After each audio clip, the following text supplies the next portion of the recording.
হে লুঙ্গি পরা ছেলে, তুমি এত বড় হয়ে কাঁদছো কেন? আমার দিকে তাকিয়ে দেখো একবার। আমি তোমার থেকে অনেক ছোট। আমি তো তোমার মতন কাঁদি না। শেফালি চাচি বলেছে যারা কাঁদে তারা পচা। তুমি কি পচা ছেলে? ঘর থেকে বাইরে এসে লুঙ্গি পরা একটি ছেলেকে কাঁদতে দেখে তাকে উদ্দেশ্য করে এরকম কথা বলে প্রিয়াঙ্কা। প্রিয়াঙ্কার কথা শুনে ছেলেটি কান্না থামিয়ে ফ্যাল ফ্যাল চোখে মেয়েটির দিকে তাকিয়ে থাকে। মেয়েটি আরো এগিয়ে আসে, ছেলেটিকে উদ্দেশ্য করে বলে, কথা বলছো না কেন? তুমি কাঁদছো কেন? এর আগে তো তোমাকে কখনো আমাদের বাড়িতে দেখিনি। কে তুমি? তোমার নাম কি? আমার নাম সোম। সোম নিজের পরিচয় প্রিয়াঙ্কাকে দিচ্ছিল। তখনই সেখানে সোমের মা শেফালি উপস্থিত হয়। বাড়ির কর্তার মেয়ে ও নিজের ছেলেকে একসাথে দেখে প্রচন্ড খুশি হয় শেফালি। প্রিয়াঙ্কার মা নেই, বাবাই তার কাছে সবকিছু। শেফালি প্রিয়াঙ্কাদের বাড়িতে কাজ করে ও প্রিয়াঙ্কার দেখাশোনা করে। মা হারা প্রিয়াঙ্কা শেফালিকে মায়ের মতো ভালোবাসে। শেফালি সোমকে ধরে বলে, প্রিয়া, ও হচ্ছে আমার ছেলে সোম। সারাদিন তো আমি তোমাদের বাড়িতে বসে কাজ করি, এই জন্য ও সারাদিন আমাকে দেখতে পায় না। আজও কিছুতেই আমাকে কাজে আসতে দিচ্ছিল না, তাই আমি বাধ্য হয়ে ওকে সাথে করে নিয়ে এসেছি। তাই নাকি? চাচি, তুমি তো জানো আমার কোনো খেলার সাথী নেই। তুমি সোমকে এনেছো, অনেক ভালো করেছো। আজ থেকে আমি সোমের সাথে খেলা করব। সোম আমার ভালো বন্ধু হবে। তখনই সিঁড়ি দিয়ে নিচে নেমে আসে বাড়ির মালিক শাহিনুজ্জামান। মেয়ের কথা শুনে সে অনেক খুশি হয়। টাকা পয়সার কোনো অভাব নেই শাহিনুজ্জামানের। সে বড়লোক হলেও গরিবদের ভালো নজরেই দেখে। শেফালিকে উদ্দেশ্য করে বলে, আমার মেয়ে যখন বলেছে তাহলে তুমি প্রতিদিন আসার সময় সোমকে তোমার সাথে নিয়ে আসবে। আমার মেয়েটা একজন খেলার সাথী পাবে। তুমি চিন্তা করো না শেফালি, সোমের সব দায়িত্ব আমি নিব। সাহেব, আপনার অনেক বড় মন। আমার ছেলেটাকে আপনারা এত ভালোবাসা দেবেন আমি বুঝতেই পারিনি। স্বামীহারা স্ত্রীকে আপনি কাজের সন্তান দিয়েছেন। আপনার জন্যই তো দুবেলা দুমুঠো পেট ভরে খেয়ে আমরা মা ছেলে বেঁচে আছি। তোমাদেরকে দেখা আমারই কর্তব্য শেফালি। তোমার স্বামী আমার কারণে প্রাণ হারিয়েছিল। সেদিন যদি আমি রাতে তোমার স্বামীকে নিয়ে সফরে না বের হতাম, তাহলে হিংস্র প্রাণীদের আক্রমণে সে মারা যেত না। এখন তোমাদের দুজনের দায়িত্ব আমার। এই নিয়ে আর কোনো কথা আমি শুনতে চাই না। প্রিয়াঙ্কা, তুমি সোমকে নিয়ে উপরে খেলতে যাও। প্রিয়াঙ্কা শাহিনুজ্জামানের কথা শুনে সোমের হাত ধরে উপরে নিজের ঘরে চলে গেল। সোম প্রিয়াঙ্কার ঘরে ঢুকে ঘরের ভেতরের পরিবেশ দেখে অবাক হয়ে যায়। সোমদের বাড়ি টিনের তৈরি। বৃষ্টি হলে টিনের চাল ফুটো দিয়ে ঘরে জল পড়ে। প্রিয়াঙ্কার এই একটা ঘর সোমদের গোটা বাড়ির সমান। প্রিয়াঙ্কা সোমের এমন ভাব দেখে হেসে বলে, কি হয়েছে সোম? তুমি কি এত ভাবছো? ভিতরে এসো, আমার ঘরে বসো। সোম ঘরে ঢুকে চারপাশ খুব মন দিয়ে দেখতে থাকে। পরিপাটি সাজানো গোছানো প্রিয়াঙ্কার ঘর দেখতে দেখতে সোম বিছানার উপর বসলে নরম গতিতে অনেকটা ভেতরে ঢুকে যায়। সোম খুশি হয়ে বলে, তুমি এখানে ঘুমাও তাই না? হ্যাঁ, এটা আমার বিছানা, এইখানে আমি ঘুমাই। এটা হচ্ছে কি আমার ঘর, এখানে আমি থাকি। কি সুন্দর তুলতুলে নরম তোমার বিছানা, সাজানো গোছানো তোমার ঘর, দেখলেই মন জুড়িয়ে যায়। আমি একটু তোমার বিছানায় শুবো? আমি বলেছি না আজ থেকে তুমি আর আমি বন্ধু। আমার সবকিছু তো তোমার, তুমি বিছানায় উঠতে পারো। প্রিয়াঙ্কার থেকে অনুমতি পেয়ে সোম মনের আনন্দে বিছানার উপর লাফাতে থাকে। এত নরম তুলতুলে বিছানা সোম কখনো দেখেনি, তাই আনন্দে লাফাতে লাফাতে সোম শুয়ে পড়ে। সোমের হাসি দেখে প্রিয়াঙ্কাও হাসছে। এলোমেলো করা বিছানাটাকে গোছাতে গোছাতে বলে, এবার তুমি খুশি হয়েছো তো? তাহলে এবার বিছানা থেকে নামো, আমি বিছানাটা গোছাই। আবার না তো তোমার মাকে আমার বিছানাটা গোছাতে হবে। সোম বিছানা থেকে নামলে প্রিয়াঙ্কা ও সোম দুজনে বিছানা গুছায়। ততক্ষণে ঘর গুছিয়ে সকালের নাস্তা তৈরি করে ফেলেছে শেফালি। প্রিয়াঙ্কা সোমকে নিয়ে চলে গেল ডাইনিং রুমে। খাবার পরিবেশন করতে করতে শেফালি লক্ষ্য করে তার ছেলে প্রিয়াঙ্কাদের দামি চেয়ারে বসেছে। খাবার টেবিলের ওপর রেখে সোমকে নিয়ে আলাদা করে শেফালি বলে, ওটা বড় লোকের দামি চেয়ার, ওই চেয়ারে তুই বসবি না, তুই মাটিতে বসবি। আগে আমি ওদের খাবার পরিবেশন করে দিই, তারপরে তোকে খেতে দেবো। আপাতত এখানে বসে থাক। শেফালির কথা শুনে শাহিনুজ্জামান হাতের ইশারায় সোমকে নিজের কাছে ডাকে। তারপর শেফালিকে উদ্দেশ্য করে বলে, বড়লোক আর গরিব বলতে কিছু হয় না। আমি আমার মেয়ে আর সৌম্যের মাঝখানে কোনো দেয়াল তৈরি করতে চাই না। সোম প্রিয়াঙ্কার পাশে বসে খাবে। মালিকের এমন ব্যবহারে শেফালি অনেক খুশি হয়। এভাবেই সময় কেটে যেতে থাকে। ধীরে ধীরে বড় হয়ে ওঠে সোম ও প্রিয়াঙ্কা। হঠাৎ একদিন বাড়িতে শাহিনুজ্জামানের বাল্য বন্ধু সমরেশ মজুমদারের আগমন ঘটে। ছেলেকে নিয়ে তিনি বন্ধুর বাড়িতে বেড়াতে এসেছেন। সোম স্কুল থেকে বাড়িতে ফিরেই পোশাক পাল্টে চলে এসেছে চৌধুরী বাড়িতে। ছাদে উঠে দেখতে পায় প্রিয়াঙ্কা পরশ নামের একটা ছেলের সাথে দোলনায় দোল খাচ্ছে। প্রিয়াঙ্কার পাশে ছেলেটিকে দেখে প্রচণ্ড রেগে যায় সোম। সোম মনে করে প্রিয়াঙ্কার পাশে থাকার অধিকার কেবল তার।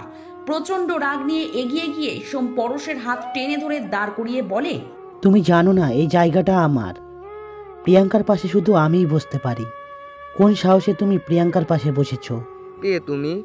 প্রিয়াঙ্কা আমাকেই বলেছে ওর পাশে বসতে, তাই আমি ওর পাশে বসেছি। তুমি কে? তুমি কেন বলছো এই জায়গা তোমার? এটা হচ্ছে প্রিয়াঙ্কাদের বাড়ি। সোম রেগে গিয়ে পরশের গালে এক ঘুষি মারে। পরশ গালে হাত দিয়ে মাটিতে পড়ে যায়। প্রিয়াঙ্কা তখন ছুটে গিয়ে সোমকে থামিয়ে দেয়। তারপর পরশকে মাটি থেকে তুলে সোমকে উদ্দেশ্য করে বলে, এসব কি হচ্ছে সোম? পরশ আমার বন্ধু, তুমি ওকে মারছো কেন? তোমার পাশে আমি অন্য কাউকে সহ্য করতে পারি না প্রিয়াঙ্কা। এই ছেলেটা তোমার পাশে বসেছিল। তোমার পাশে সব সময় আমার জায়গা থাকবে, অন্য কেউ সেখানে ভাগ বসাতে পারবে না। তুমি স্কুলে গিয়েছিলে তাই আমি পরশের সাথে কথা বলছিলাম। তোমার জন্য পরশ অনেক ব্যথা পেয়েছে। তুমি এখনই ওকে সরি বলবে আর ওর সাথে ভাগ করে নেবে। প্রিয়াঙ্কা, এই লুঙ্গি পরা ছেলেটাকে? শেফালি কাকিকে তুমি চেনো না? সোম হচ্ছে শেফালি কাকির ছেলে আর আমার বন্ধু। শেফালি কাকি তো তোমাদের বাড়িতে কাজ করে, তোমাদের কাজের লোক। তার ছেলেও তো তোমাদের বাড়িতে কাজের লোকই হবে। তোমার পাশে এই কাজের লোকটাকে মানায় না প্রিয়া। কাজের লোকের ছেলে হয়ে আবার আমার গায়ে হাত দিয়েছে। আমি এক্ষুনি আঙ্কেলকে বলে ওকে মার খাওয়াবো। কথাটা বলে পরশ সেখান থেকে চলে গেল।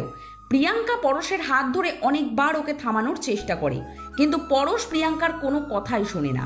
প্রিয়াঙ্কা বিচলিত হয়ে সোমের কাছে এসে বলে, এটা তুমি কি করলে সোম? পরশ যদি এখন তোমার নামে বাবার কাছে নালিশ করে তাহলে তো বাবা তোমাকে খুব বকাবকি করবে। তুমি ওকে কেন সরি বললে না? আমি যা করেছি ঠিক করেছি। ও তোমার পাশে বসেছিল বলেই আমি ওকে মেরেছি, আর কখনো ও তোমার পাশে বসার সাহস পাবে না। সোমের এই জেদ বেশিক্ষণ স্থায়ী হলো না। পরশ ও তার বাবা চলে যাওয়ার পরে শাহিনুজ্জামান শেফালিকে ডেকে বলে, শেফালি, আজকে তোমার ছেলে যা করেছে তা মেনে নেওয়ার মতো নয়।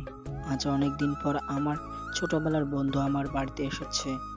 তোমার ছেলে কেন পরশকে মেরেছে সেটা জিজ্ঞেস করো। ওর জন্য বন্ধুর কাছে আমার নাক কাটা কান কাটা গেছে। লজ্জায় আমার মাথা হেট হয়ে গেছে। সোম সাহেব যেটা বলছে সেটা কি সত্যি? তুই কি পরশকে মেরেছিস?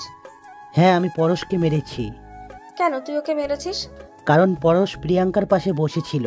প্রিয়াঙ্কার পাশে আমি ছাড়া কেউ বসতে পারবে না। পরশ যদি আবার প্রিয়াঙ্কার পাশে বসে তাহলে আমি ওকে আবার মারবো। যে প্রিয়াঙ্কার পাশে বসবে আমি তাকেই মারবো। আমি যদি প্রিয়াঙ্কার পাশে বসি তাহলে তুই কি আমাকেও মারবি? বল, চুপ করে আছিস কেন? এবার আর শেফালির কথায় কোনো উত্তর দিল না সোম। শেফালি রেগে বাইরে গিয়ে মোটা একটা লাঠি নিয়ে এলো সোমকে মারার জন্য। লাঠিটা দিয়ে শেফালি সোমকে মারতে থাকে। সোম ব্যথায় কুপোকাত হয়ে গেলেও স্বীকার করে না যে সে আর এমন কাজ কখনো করবে না। সোমের ব্যথা সহ্য করতে না পেরে প্রিয়াঙ্কা এসে সোমকে জড়িয়ে ধরে বলে, কাকি, সোমের কোনো দোষ নেই, তুমি ওকে আর মেরো না। সোম যা করেছে আমার জন্য করেছে, তুমি ওকে ছেড়ে দাও। প্রিয়াঙ্কার বাবা ততক্ষণে সেখান থেকে চলে গেছে। ছেলেকে মেরে নিজেও কাঁদছে শেফালি। কাঁদতে কাঁদতে বলে, কেন ও পরশকে মারবে? ভবিষ্যতে যখন তোর বিয়ে ঠিক হবে দেখা যাবে সোম সেখানে গিয়ে তোর বরকে মারছে। তাই ওকে আমি এখনই শাসন করলাম যাতে ভবিষ্যতে এরকম কোনো দুর্ঘটনা না ঘটে। শেফালির লাগামহীন মারে সোমের গায়ে জ্বর চলে এসেছে। ছেলের শরীরের খারাপ অবস্থা দেখে শেফালি রাত্রে ডাক্তারের কাছে গিয়ে ওষুধ নিয়ে আসে। রান্না শেষে খাবার ও ওষুধ এনে শেফালি সোমকে ঘুম থেকে ডাকে। সোম, ঘুম থেকে উঠ, খাবার আর ওষুধ চা খেয়ে তারপর ঘুমো। আমি ওষুধ খাবো না, তুমি নিয়ে যাও। এরকম করে না বাবা, ওষুধ না খেলে তুই সুস্থ হবি কি করে? আরো অসুস্থ হয়ে পড়বি, তাড়াতাড়ি ওঠ। আমি ওষুধ খেয়ে সুস্থ হয়ে যাব, তারপর তুমি আবার আমাকে প্রিয়াঙ্কার জন্য মারবে, তাই আমি আর ওষুধ খাবো না। সোম, তুই যথেষ্ট ছোট এখনো। হিরে ও তামার তফাৎ তুই বুঝিস না। প্রিয়াঙ্কা হচ্ছে হিরে আর আমরা হচ্ছে তামা। পরশ হীরের একটি অংশ, তোকে বুঝতে হবে। প্রিয়াঙ্কার পাশে তোকে মানায় না। যদি তুই এখন বুঝতে না পারিস তাহলে আর কবে বুঝবি? আমি প্রিয়াঙ্কার পাশে অন্য কাউকে সহ্য করতে পারি না মা। ওর কষ্ট দেখলে আমার প্রাণ কাঁদে। আমি নিজেকে সামলাতে পারি না। ওকে ছাড়া এক মুহূর্ত আমি কল্পনাও করতে পারি না। আমি কি করব বলো মা? শেফালি বুঝতে পারে সোমের মনের কথা। এটা যে সোমের কিশোর বয়স, এই বয়সটা ভীষণ বেপরোয়া। একবার বেপরোয়াভাবে কাউকে ভালোবেসে ফেললে তাকেই চাই। শেফালি হাল ছেড়ে দিল। ভাবলো এখন অল্প বয়স, ছেলের বয়সটা আরেকটু বেড়ে গেলে তারপরে ছেলেকে সবকিছু বুঝিয়ে বলবে। আপাতত বুঝিয়ে শুনিয়ে খাবার ও ওষুধ খাইয়ে দিল। কয়েক বছর পর দেখতে দেখতে সোম ও প্রিয়াঙ্কা এখন প্রাপ্তবয়স্ক হয়ে গেছে। দুজনে একই ক্লাসে পড়াশোনা করে। আজকে সোম ও প্রিয়াঙ্কার এইচএসসি ফাইনাল পরীক্ষা। সোম ও প্রিয়াঙ্কা পাশাপাশি বসেছে পরীক্ষা দিতে। পরীক্ষার হলে স্যার প্রশ্নপত্র দিলে প্রিয়াঙ্কা প্রশ্নপত্র দেখে অবাক হয়ে যায়। কোনো প্রশ্নই কমন আসেনি। কি লিখবে ও কিছুই বুঝতে পারছে না। পরীক্ষার হলে কড়া স্যার গার্ডে পড়ার কারণে প্রিয়াঙ্কা কারো থেকে দেখেও লিখতে পারছে না, এমনকি কথাও বলতে পারছে না। সোম প্রিয়াঙ্কার পাশাপাশি বসার কারণে প্রিয়াঙ্কা চুপিসারে সোমকে ডাকে। সোম, আমি যা পড়েছি তার মধ্যে কোনো প্রশ্নই পরীক্ষায় আসেনি। আমি কিচ্ছু পারছি না।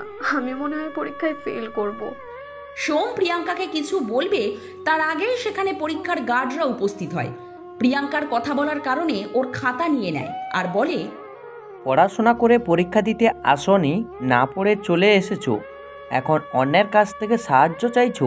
সারা বছর পড়াশোনা না করে ঘুরঘুর করবে আর পরীক্ষার সময় অন্যের কাছে সাহায্য চাইবে। আর একবার যদি তোমাকে আমি অন্যের সাথে কথা বলতে দেখি তাহলে তোমার পরীক্ষার খাতা আমি ক্যান্সেল করে দেব, তারপরে ক্লাস থেকে তোমাকে বের করে দেব। এরপরে সেখান থেকে চলে যায় পরীক্ষক। সম্পূর্ণ পরীক্ষার হল তারা গভীর নজরদারিতে রাখে। স্যারের ভয়ে কোনো শিক্ষার্থী আর দেখে লেখার সাহস পায় না। পরীক্ষার সময় এগিয়ে যাওয়ার পাশাপাশি প্রিয়াঙ্কা হার মেনে নেয়। বেঞ্চে বসে কাঁদতে কাঁদতে আবার সোমকে ডেকে বলে, আমাকে একটু সাহায্য করবে? আমি কিছু লিখতে পারিনি। পরীক্ষক প্রিয়াঙ্কাকে কথা বলতে দেখে এগিয়ে এসে প্রিয়াঙ্কার খাতা নিয়ে নেয়। সম্পূর্ণ খাতা দেখে তাচ্ছিল্য হাসি দিয়ে বলে, পরীক্ষার খাতা তো সম্পূর্ণ ফাঁকা।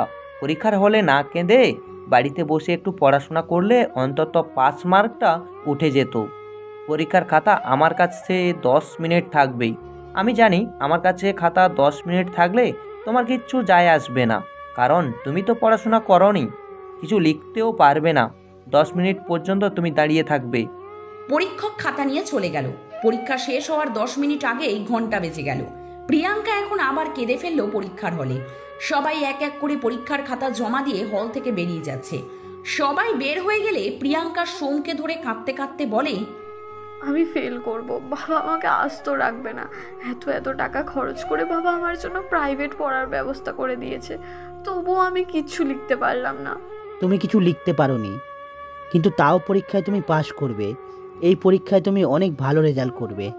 কি বলছো কি তুমি সোম? পরীক্ষার খাতায় না লিখলে পাশ করব কিভাবে? হ্যাঁ, পাশ করবে, কারণ আজ আমি কোনো পরীক্ষা দেইনি। আজকে পরীক্ষা দিয়েছো তুমি। মানে? পরীক্ষার খাতায় আমি আমার নামের জায়গায় তোমার নাম লিখে দিয়েছি। আমার খাতা না থাকার কারণে স্যারেরা আমাকে অ্যাবসেন্ট করে দেবে আর আমি ফেল করে যাব। আমার জন্য তুমি নিজের এত বড় একটা ক্ষতি করলে? কাকি জানতে পারলে তোমার উপর খুব রাগ করবে। আমি মাকে ঠিক কোনো না কোনো একটা কথা বলে কাটিয়ে নিব। এবার বাড়িতে চলো, পুরো পরীক্ষার হল খালি হয়ে গেছে, আমাদের এখন যেতে হবে। তারপরে প্রিয়াঙ্কা ও সোম পরীক্ষার হল থেকে বের হয়ে যায়। পরীক্ষা খারাপ দেওয়ার সম্পূর্ণ প্রভাব সোমের উপর পড়েছে। এই জন্যই প্রিয়াঙ্কার আজ মন ভালো নেই। পরীক্ষার হল থেকে বের হওয়ার পর প্রিয়াঙ্কার মুখ দেখে ভালো লাগে না সোমের। প্রিয়াঙ্কাকে খুশি করার জন্য সোম প্রিয়াঙ্কাকে নিয়ে মেলায় যায়।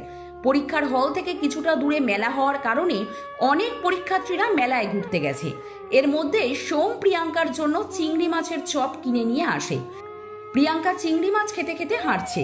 এর মধ্যেই প্রিয়াঙ্কার নাগরদোলা দেখতে পায় ও সোমের কাছে বায়না ধরে নাগরদোলায় উঠবে। প্রিয়াঙ্কার কথা শুনে সোম নাগরদোলায় ওঠার জন্য টিকিট কাটতে চলে যায়।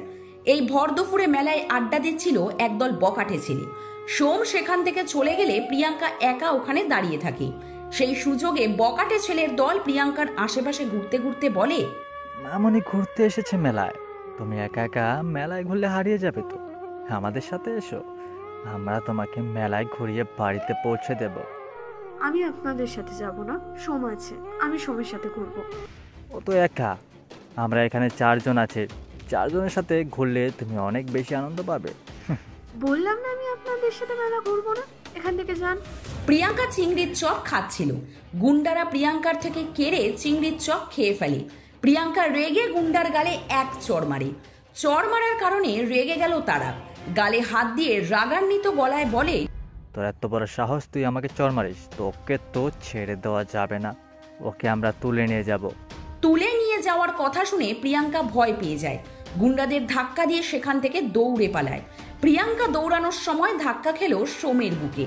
সোমকে দেখে প্রিয়াঙ্কা ওকে ভীত গলায় বলে, চলো আমরা চলে যাই, আমার এখানে থাকতে একদম ভালো লাগছে না, আমার প্রচণ্ড ভয় করছে।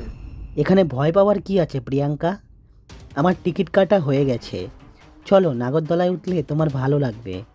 না, আমার এখানে ভালো লাগছে না, আমি এখন বাড়ি যাব। সোম প্রিয়াঙ্কার কথা শোনে না, প্রায় জোর করে প্রিয়াঙ্কাকে নাগরদোলায় উঠায়। নাগরদোলার উপরে উঠলে গুন্ডাদের নজর প্রিয়াঙ্কা ও সোমের দিকে পড়ে। গুন্ডাদের সাথে প্রিয়াঙ্কার চোখাচোখি হলে ভয়ে ও সোমের হাত শক্ত করে ধরে। ততক্ষণে গুন্ডারা এসে নাগরদোলার সামনে দাঁড়িয়েছে। নাগরদোলার চালককে ধাক্কা দিয়ে সরিয়ে দেয়। তারপর নিজেরা নাগরদোলা থামিয়ে দিল। নাগরদোলা থেকে প্রিয়াঙ্কাকে টেনে নামিয়ে যেতে যেতে বলে, আমাদের হাত থেকে পালিয়ে যাবি ভেবেছিস? আমাদের চোখে যে পড়ে সে আমার হাত থেকে পালিয়ে যেতে পারে না, তুইও পারবি না। সোম নাগরদোলা থেকে নেমে গুন্ডাদের পেছনে পেছনে গিয়ে প্রিয়াঙ্কাকে ওদের থেকে বাঁচানোর চেষ্টা করে। গুন্ডারা সোমকে দেখে রেগে গিয়ে ওকে একটা ধাক্কা মারে।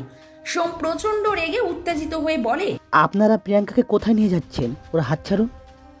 যদি আমরা ওর হাত না ছাড়িয়ে তুই কী করবি আমাদের? দেখি তুই কী করতে পারিস, যা করবি কর। এই কথাটা বলতে বলতে গুন্ডারা সোমকে ধাক্কা দিতে দিতে অনেকটা দূরে নিয়ে যায়। অনেক জোরে ধাক্কা দেওয়ার কারণে সোম বালির মধ্যে পড়ে যায়। সোম এক মুঠো বালি তুলে নিয়ে গুন্ডাদের দিকে ছুঁড়ে মারে। 4 জন গুন্ডা ও প্রিয়াঙ্কার চোখে সেই বালি গিয়ে লাগে। সোম মাটি থেকে উঠে এক হাতে প্রিয়াঙ্কার হাত ধরে, অন্য হাতে লুঙ্গিটা উঁচু করে সামনের দিকে এগিয়ে যাওয়ার চেষ্টা করলে প্রিয়াঙ্কার রাগত স্বরে বলে, ছাড়ুন আমাকে, ভালো হচ্ছে না কিন্তু, আমাকে ছেড়ে দিন। প্রিয়াঙ্কা, আমি সোম, কোনো কথা না বলে আগে এখান থেকে চলো, দূরে গিয়ে তারপরে চোখে জল দেবে। সোমের গলা শুনে আশ্বস্ত হলো প্রিয়াঙ্কা। অন্ধের মতো সোমকে বিশ্বাস করে এগিয়ে গেল ধীর কদমে। চৌধুরী বাড়ির মেয়ে হওয়ার কারণে প্রিয়াঙ্কাকে কম বেশি সবাই চেনে। মেলার ভেতরে ঘটা ঘটনাটি শাহিনুজ্জামানের কানে পৌঁছে যায়। এই ঘটনা শোনা মাত্রই তিনি তার বাল্য বন্ধু সমরেশ বসুকে ফোন করে আর প্রিয়াঙ্কার ঢাকাতে থাকার ব্যবস্থা পাকাপোক্ত করে। পরীক্ষা শেষ হওয়ার কারণে তিনি প্রিয়াঙ্কাকে ঢাকার ভার্সিটিতে ভর্তি করার ব্যবস্থা করে। ভার্সিটিতে ভর্তি ও থাকার ব্যবস্থা করার পরে শাহিনুজ্জামান ঢাকায় যাওয়ার ট্রেনের টিকিট কেটে প্রিয়াঙ্কাকে দিয়ে বলে, আজ বিকেল 4টের সময় ঢাকা যাওয়ার ট্রেন, তুমি ঢাকাতে চলে যাবে। ঢাকার একটা নামকরা ইউনিভার্সিটিতে তোমার পড়ালেখার ব্যবস্থা করে দিয়েছি। ভার্সিটির হোস্টেলে তুমি থাকতে পারবে এবং তোমার দেখাশোনার দায়িত্ব নিয়েছে আমার বন্ধু সমরেশ। আমার অবর্তমানে তুমি তার কাছে সব আবদার করতে পারবে। কিন্তু বাবা, হঠাৎ আমাকে তুমি ঢাকাতে পাঠিয়ে দিচ্ছ কেন? তোমাদের ছাড়া আমি সেখানে গিয়ে থাকবো কি করে? আমি ওখানে ভালো থাকবো না। সেখানে পড়ার মান অনেক ভালো, পড়াশোনা করে তোমাকে ডিগ্রি অর্জন করতে হবে, তাই এখন তোমার ঢাকায় যাওয়া অত্যন্ত প্রয়োজন। শাহিনুজ্জামান খুব সাবধানতা অবলম্বন করে ব্যাপারটা এড়িয়ে মিথ্যে কথা বলে দেয়। তারপরে চলে যায় সেখান থেকে। কাজ শেষ করে চৌধুরী বাড়িতে এসে প্রিয়াঙ্কার ঢাকায় যাওয়ার কথা শুনে ভেঙে পড়ে সোম, কিন্তু এখন তার করার কিছুই নেই। শাহিনুজ্জামানের সাথে সোমের দেখা হলে বলে, আমার মেয়েকে আমার চেয়ে তুই ভালো চিনিস। প্রিয়াঙ্কা হয়তো মন খারাপ করে ঘরে বসে আছে, তুই একটু পরে গিয়ে প্রিয়াঙ্কাকে বোঝা যাতে ও ঢাকাতে চলে যায়। স্যার, আপনি কেন প্রিয়াঙ্কাকে ঢাকাতে পাঠাচ্ছেন? প্রিয়াঙ্কার পেছনে একদল গুন্ডা পড়েছে। তুই সেদিন যে বোখাটে ছেলেদের হাত থেকে প্রিয়াঙ্কাকে বাঁচিয়ে এনেছিস, ওরা মোটেও ভালো না। প্রিয়াঙ্কার জন্য ওরা ওত পেতে বসে আছে। ওদের হাত থেকে প্রিয়াঙ্কাকে বাঁচানোর জন্য আমি ওকে ঢাকায় পাঠিয়ে দিচ্ছি। তুই আবার এসব কথা প্রিয়াঙ্কাকে বলিস না। আমি প্রিয়াঙ্কাকে এসব বলবো না। কিছুক্ষণ পর প্রিয়াঙ্কার ট্রেন চলে আসবে, আমি ওকে তৈরি করে স্টেশন পর্যন্ত দিয়ে আসবো। তুই প্রিয়াঙ্কার পাশে থাকলে আমি নিশ্চিন্তে থাকতে পারি। শাহিনুজ্জামানের থেকে অনুমতি পেয়ে সোম প্রিয়াঙ্কার ঘরে চলে গেল। প্রিয়াঙ্কা অন্যমনস্ক হয়ে লাগেজে জামা কাপড় গোছাচ্ছিল। সোম সেখানে আসে আর প্রিয়াঙ্কাকে উদ্দেশ্য করে বলে, এগুলো তো আমার কাজ, তুমি কেন করছো? আমাকে দাও, আমি তোমার ব্যাগ গুছিয়ে দিচ্ছি। না, গুছিয়ে দাও। প্রিয়াঙ্কা ওর জামা কাপড় ও ব্যাগ সোমের দিকে এগিয়ে দিল। সোম পরিপাটি করে প্রিয়াঙ্কার ব্যাগে জামা কাপড় গুছিয়ে দেয়। প্রিয়াঙ্কার কাছ থেকে নিজের চোখের জল আড়াল করে রাখি। সোম, আমি এখান থেকে চলে গেলে তোমার খারাপ লাগবে না? আমাকে মিস করবে না তুমি? তোমাকে আমি সেই ছোটবেলা থেকেই চিনি। পরিচয় হওয়ার পর সবসময় একসাথেই থেকেছি। তোমাকে ছাড়া আমি এক মুহূর্তও থাকতে পারি না, কিন্তু এখন তোমাকে ছাড়া আমাকে থাকতে হবে। মনে রেখো, সেখানে কিন্তু এই সোম থাকবে না তোমার যত্ন নেওয়ার। সেখানে গিয়ে যদি আমাকে তুমি মিস করো তাহলে ফোন করো, আমি তোমার কাছে চলে যাব। তুমি তো এখানে লুঙ্গি পরে থাকো, এই লুঙ্গি পরা অবস্থায় ঢাকায় চলে যাবে? হ্যাঁ, ঢাকাতে গিয়ে তোমার সাথে আমার দেখা হলেই তো হলো। লুঙ্গির মতো আরামদায়ক পোশাক আর হয় না, হাওয়া সারা দেহে প্রবেশ করে। প্রিয়াঙ্কা, তোমাকে একটা সিক্রেট বলি। কি সিক্রেট? আমি আগে ছোটবেলায় জিন্স পরে ঘুমাতাম। হঠাৎ একদিন আমি স্বপ্নে দেখি আমি প্লেনে করে বিদেশে যাচ্ছি। প্লেনটা যখন আকাশে উড়ছিল তখন হঠাৎ করে প্লেনের ইঞ্জিন কাজ করছিল না।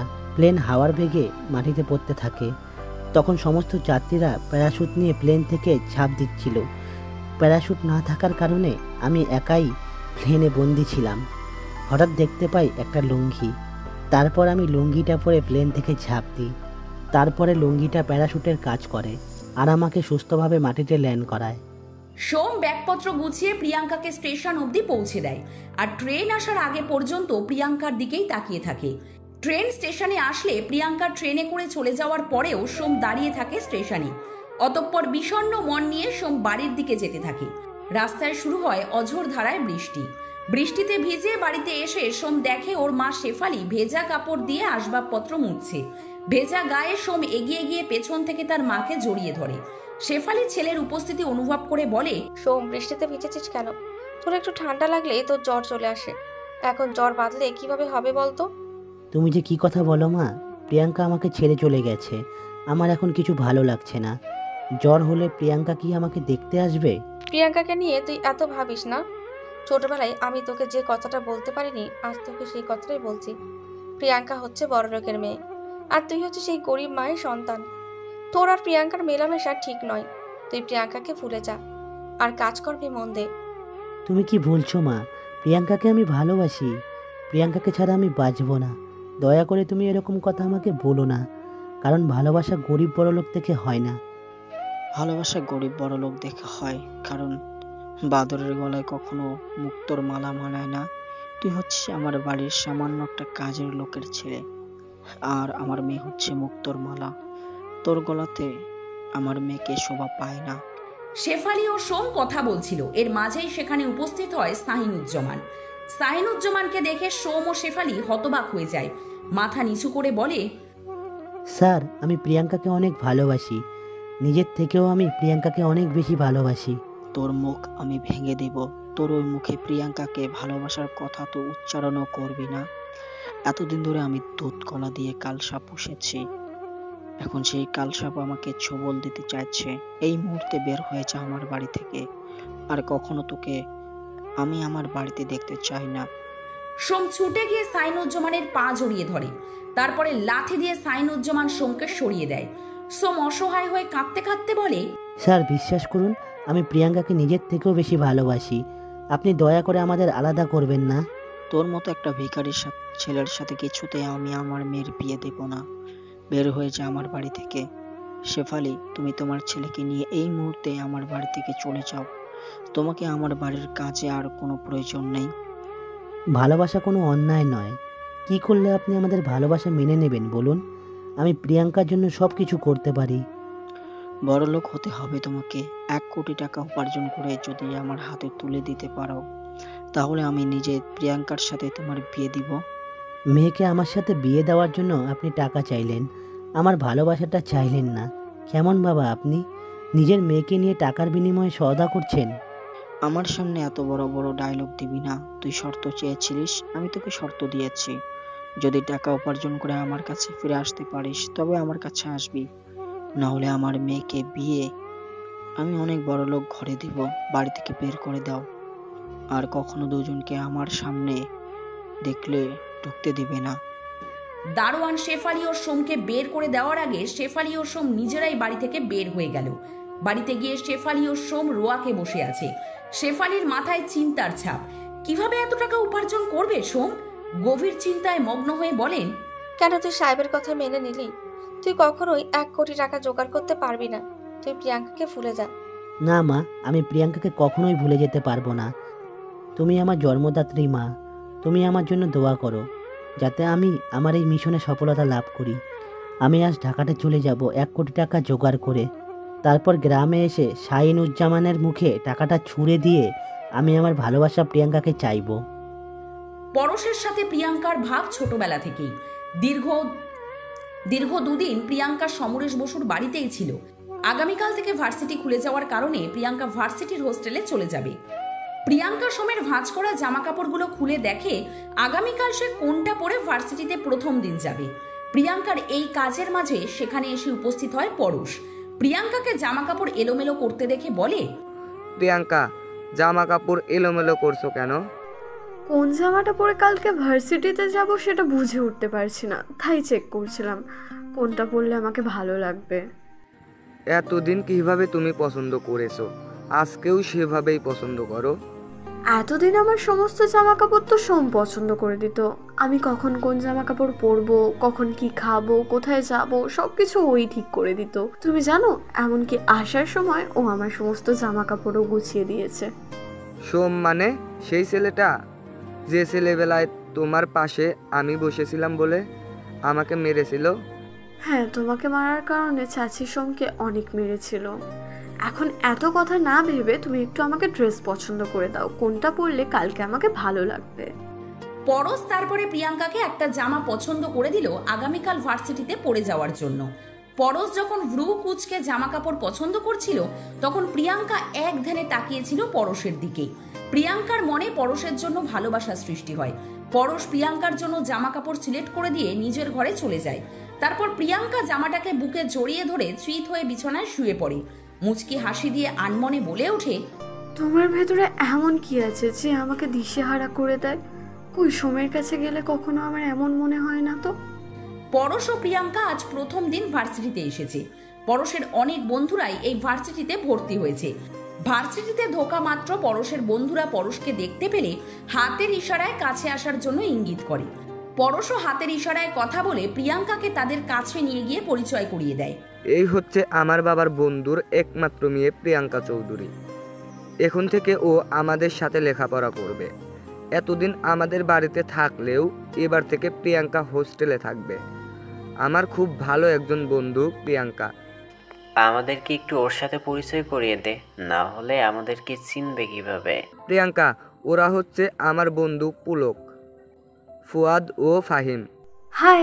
প্রিয়াঙ্কা হাই বলে হাত বাড়িয়ে দিলে পরশের বন্ধুরা যখন হাত মেলাতে যাবে তখন পরশ তাদের থামিয়ে দেয়। সৌজন্য হাসি দিয়ে বন্ধুদের টেনে সামনের দিকে নিয়ে যেতে যেতে প্রিয়াঙ্কাকে উদ্দেশ্য করে বলে, একদম ওদের লাই দিয়ে মাথায় তুলবে না, ওরা মেয়ে দেখলে নিজেদের সামলাতে পারে না। এটা কিন্তু ঠিক হলো না পরশ। প্রিয়াঙ্কার সামনে আমাদের ইমেজটা তুই একদম লো করে দিলি। ও আমাদের ব্যাপারে কি ভাবলো? তোমাদের ব্যাপারে উল্টো পাল্টা কিছু ভাবিনি, তোরা যেমন তোদের তেমনই ভেবেছে। আমি কিছু একটা পড়ার গন্ধ পাচ্ছি। যে পরশ কোনো মেয়ের দিকে চোখ তুলে তাকাতো না, সে এখন একটি মেয়ের কাছ থেকে আমাদেরকে সরানোর চেষ্টা করছে। কিছু তো একটা ব্যাপার আছে। এমন কথা শুনে পরশ ফুয়াদের মুখ চেপে ধরে সেখান থেকে নিয়ে যায়। প্রিয়াঙ্কা 3 বন্ধুর কথোপকথন শুনে খানিক লজ্জায় রাঙা হয়, কারণ সে মনে মনে পরশকে পছন্দ করতে শুরু করেছে। কিছুক্ষণ পর সমস্ত স্টুডেন্টরা ক্লাসে গিয়ে বসে। ফুলের মাধ্যমে সমস্ত শিক্ষার্থীদের বরণ করে নেওয়া হবে। স্যার এক গাদা ফুল নিয়ে কর্মচারীদের সাথে ক্লাসের ভিতরে প্রবেশ করে। তারপর সমস্ত শিক্ষার্থীরা উঠে দাঁড়িয়ে স্যারকে সম্মান জানায়। স্যার সবাইকে বসতে বলে। আজ ভার্সিটিতে তোমাদের প্রথম দিন। আজকে আমি তোমাদেরকে পড়াবো না, আজকে নবীন বরণ করব। এই ভার্সিটি কলেজ শাখায় আমাদের যে শিক্ষার্থীরা আছো তারা দয়া করে একটু সামনে আসো। পরশ এই ভার্সিটির কলেজ শাখার একজন ছাত্র, তাই স্যারের ডাকে পরশ সামনে গিয়ে দাঁড়ায়। স্যার ফুলগুলো পরশের দিকে এগিয়ে দিয়ে বলে, এই ফুলগুলো আমাদের ভার্সিটির নবীন ছাত্রদের মাঝে দিয়ে দাও। জি স্যার। পরশ ও পরশের বাকি বন্ধুরা ফুলগুলো সকল নবীন ছাত্রছাত্রীদের মধ্যে বিতরণ করে দেওয়ার সময় প্রিয়াঙ্কার কাছে আসে পরশ। পরশ গোলাপ ফুল প্রিয়াঙ্কার দিকে দিল বাড়িয়ে। প্রিয়াঙ্কা গোলাপ না ধরে এক দৃষ্টিতে পরশের দিকে তাকিয়ে থাকে। দীর্ঘক্ষণ পর পরশ তুড়ি বাজিয়ে বলে, গোলাপ ফুলটা চোখ না কেন, এটা ধরো। সরি। প্রিয়াঙ্কা গোলাপ ফুল নিলে পরশ আবার অন্যদের গোলাপ ফুল দিতে চলে যায়। শেষ গোলাপ ফুলটা শেষ মেয়েটার দিকে বাড়িয়ে মেয়েটার দিকে তাকাতে পরশ থমকে গেল। অপূর্ব সুন্দর একটি মেয়ে বসে আছে। আপনা আপনি পরশের মুখ থেকে বের হয়ে যায়, মাশাআল্লাহ, খুব সুন্দর। কাকে তুমি সুন্দর বলছো? ফুলকে নাকি মানুষকে? দুজনকে। তোমার হাতে ফুলটাকে এত সুন্দর মানিয়েছে যে দেখলে মনে হয় এই ফুলটা তোমার জন্যই ফুটেছে। ফুল কখনো মানুষের জন্য ফোটে না, গাছকে পূর্ণতা দিতে ফুল ফোটে। ফুলটা আমাকে দেওয়ার জন্য তোমাকে ধন্যবাদ। শুধু ধন্যবাদ না, নাম কি তোমার? কিছু মনে না করলে আমি কি তোমার নামটা জানতে পারি? সরি, আমি অপরিচিত কাউকে আমার নাম বলি না। আমরা তো এই ক্লাসে পড়াশোনা করব, নাম জানলে ক্ষতি হবে? এখন নাম জানবে, তারপরে বন্ধুত্ব করতে চাইবে, তারপরে আরো কিছু করতে চাইবে, তাই বলতে পারবো না। আর কোনো কথা না বলে পরশ এসে বসলে তার বন্ধু পলক পরশের কাঁধে হাত রাখে। স্যার পড়াবে না বলেও পড়াচ্ছে। পড়ার ফাঁকে ফাঁকে পরশের অবাধ্য দৃষ্টি বারবার আটকে যাচ্ছে মধু নামের মেয়েটার উপরে। ফুয়াদ পরশের এমন কাণ্ড লক্ষ্য করে বলে, ঘন ঘন মেয়েটার দিকে তাকিয়ে কি দেখছিস? প্রথম দিন ক্লাস করতে এসেছি, আশেপাশে না তাকিয়ে সামনের দিকে দেখ। মেয়েটা অনেক সুন্দর, ওর কথাবার্তাও অনেক সুন্দর। নামটা জিজ্ঞেস করে জানতে পারলাম না। তুই যদি কোনোভাবে মেয়েটার নাম আমাকে বলতে পারতিস। ওর নাম মধু। যেদিন ভর্তি হতে এসেছিলাম সেদিন ওর সাথে আমার দেখা হয়েছিল, তখনই জানতে পেরেছিলাম নাম জানা হয়ে গিয়েছে। এবার সামনের দিকে তাকা। পরশ মধুর জন্য চিঠি লিখছে ঘরে বসে। কিভাবে নিজের মনের ভাষা প্রকাশ করবে ঠিক বুঝে উঠতে পারছে না। একটা একটা করে চিঠি লিখতে থাকে। প্রতিটা চিঠিতে নিজের মনের ভাব সাজাতে না পারার কারণে পৃষ্ঠা ছিঁড়ে ফেলে দিচ্ছে। আবার মনে মনে প্রচণ্ড বিরক্ত হচ্ছে নিজের উপরে। ঠিক তখনই ঘরে প্রবেশ করে প্রিয়াঙ্কা। ঘরের ভিতরে অজস্র কাগজের টুকরো দেখে একটি টুকরো তুলে পড়তে থাকে। সেই চিঠিতে লেখা আছে, তোমাকে প্রথম দেখে আমার চোখ তোমার উপর আটকে গেছে। তারপরে আবার লেখাগুলো কেটে ফেলে দিয়েছে। প্রিয়াঙ্কা ভাবে তার জন্য চিঠি লিখছে পরশ। পরশের পাশে বসে কৌতূহল নিয়ে প্রশ্ন করে, এত কাটাকাটি করে কিসের চিঠি লিখছো? কতগুলো পৃষ্ঠা অহেতুক নষ্ট করে ফেললে। এতগুলো পৃষ্ঠা নষ্ট করলাম, কিন্তু এখনো কোনোটাও মনের মতো চিঠি লিখতে পারলাম না। আমাদের মনের ভেতর এত কথা চলেছে, কিন্তু লেখার সময় একটি বর্ণও লিখতে পারি না। কার জন্য চিঠি লিখছো? সেটা বলা যাবে না, যখন দেব তখন দেখতে পারবে। এবার তুমি আমাকে চিঠি লিখে দাও। আমি চিঠি লিখবো? নিজের জন্য নিজে কেউ আবার চিঠি লেখে নাকি? তুমি কাটাকাটি না করে নিজের মতো করে চিঠি লিখতে থাকো। যত পৃষ্ঠা লাগে ব্যবহার করো। চিঠি যত বড় হবে তোমার মনে দীর্ঘতা বাড়বে, তার প্রতি তোমার আকর্ষণ সৃষ্টি হবে। তারপর প্রিয়াঙ্কার কথা মেনে পরশ নিজের মতো করে চিঠি লিখতে থাকে।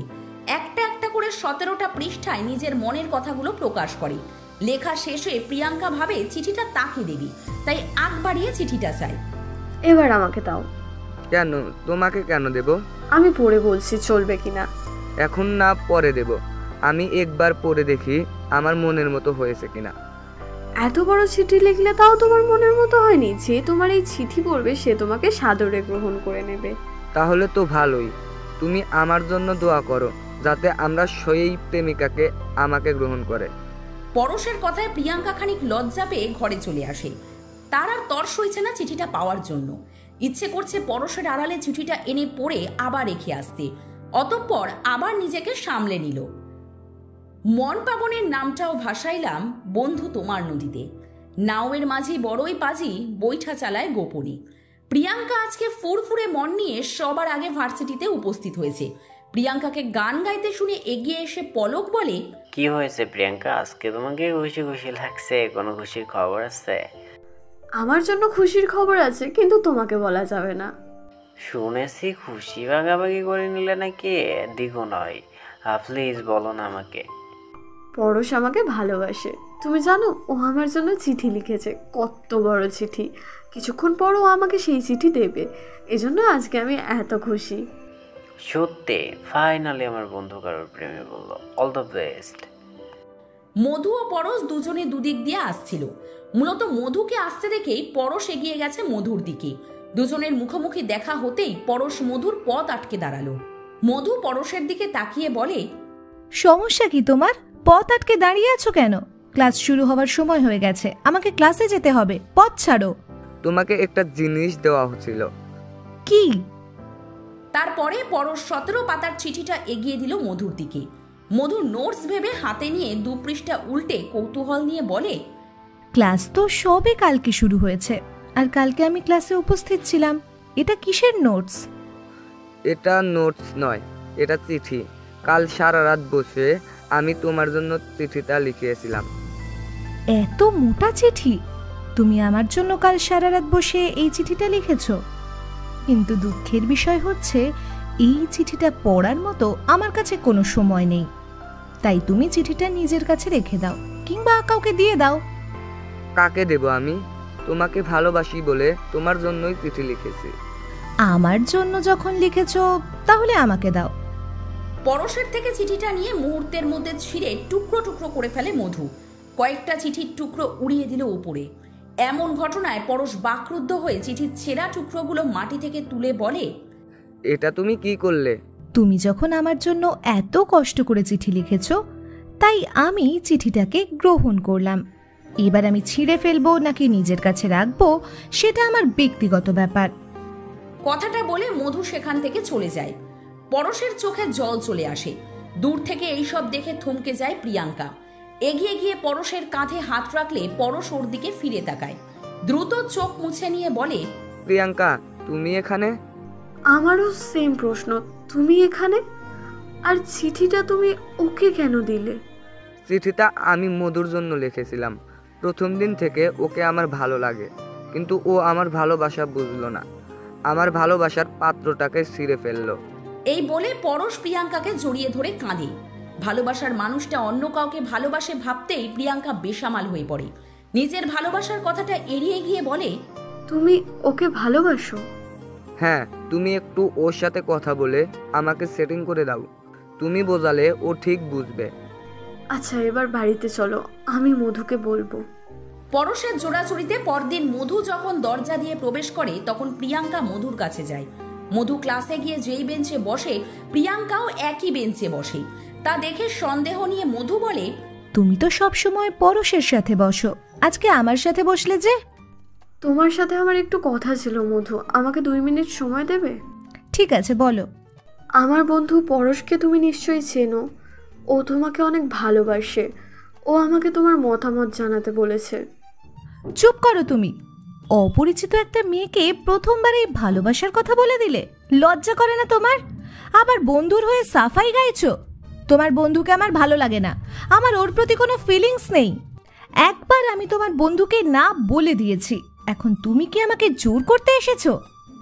আস্তে কথা বলো মধু, তুমি আমাকে ভুল ভাবছো। আমি তোমাকে জোর করব কেন? মেয়ে হয়ে তুমি একজন ছেলের সাথে সরাসরি ভালোবাসার কথা বলতে পারবে না, তাই পরশ আমাকে পাঠিয়েছে। তুমি কিছু মাইন্ড করো না। তুমি আমাকে জোরাজুরি করছো, তোমরা 2 বন্ধু মিলে আমাকে টর্চার করছো, তারপরেও আমি আস্তে কথা বলবো? এরপরেও যদি তোমরা আমাকে এই বিষয় নিয়ে জোরাজুরি করো তাহলে আমি তোমাদের নামে অভিযোগ করব। মধু উঁচু গলাতে কথা বলার কারণে ক্লাসের সবাই ওর দিকে তাকায়। প্রথমবার কেউ প্রিয়াঙ্কার সাথে এভাবে কথা বলছে, তাই ওর খারাপ লাগছে। মধু বলে চলে যাচ্ছিল, তখন প্রিয়াঙ্কা ওর হাত ধরে। প্রচন্ড রেগে মধু প্রিয়াঙ্কার গালে এক চড় মারে। প্রিয়াঙ্কা বাকরুদ্ধ হয়ে যায়। পলক তখন সেখানে এসে প্রিয়াঙ্কাকে জিজ্ঞেস করে, কি হয়েছে এখানে মধু? কেন তুমি প্রিয়াঙ্কাকে মারলে? কি করেছো? মানুষের মনের উপরে কারোর জোর মানায় না। আমার পিছনে আঠার মতো লেগে আছে। আমি তাকে বারবার বোঝাচ্ছি আমি তাকে ভালোবাসি না, তবুও সে আমার পিছু ছাড়ছে না। এখন তার এই বন্ধুটা আমার পিছু নিয়েছে। তাই বলে তুমি ওর গায়ে হাত দিবে? ভালোভাবে বলে দিলে নিশ্চয়ই বুঝতে পারতো। ওরা তোমার বন্ধু, তুমি ওদেরকে সাপোর্ট করবে এটা আমি জানি, এবং আমি যথেষ্ট ভালোভাবে ওদেরকে বুঝিয়েছি। দয়া করে এবার আমাকে ছেড়ে দাও। কথাটা বলে মধু ব্যাগ নিয়ে সেখান থেকে চলে গেল। প্রিয়াঙ্কা অপমানে মাথা নিচু করে নিয়েছে। সম্পূর্ণ ক্লাস প্রিয়াঙ্কাকে নিয়ে হাসাহাসি করছে। ক্লাসমেটের কথা প্রিয়াঙ্কা সহ্য করতে না পেরে ব্যাগপত্র নিয়ে বেরিয়ে গেল ক্লাস থেকে। পলকের মাথায় কিচ্ছু ঢুকছে না। কিছুক্ষণ আগে প্রিয়াঙ্কা বলেছিল পরশ তাকে ভালোবাসে, কিন্তু এখন জানতে পারছে পরশ মধুকে ভালোবাসে। ক্লাসের ভেতরে না ঢুকে পলক নিজেও ছুটে গেল প্রিয়াঙ্কার পেছনে পেছনে।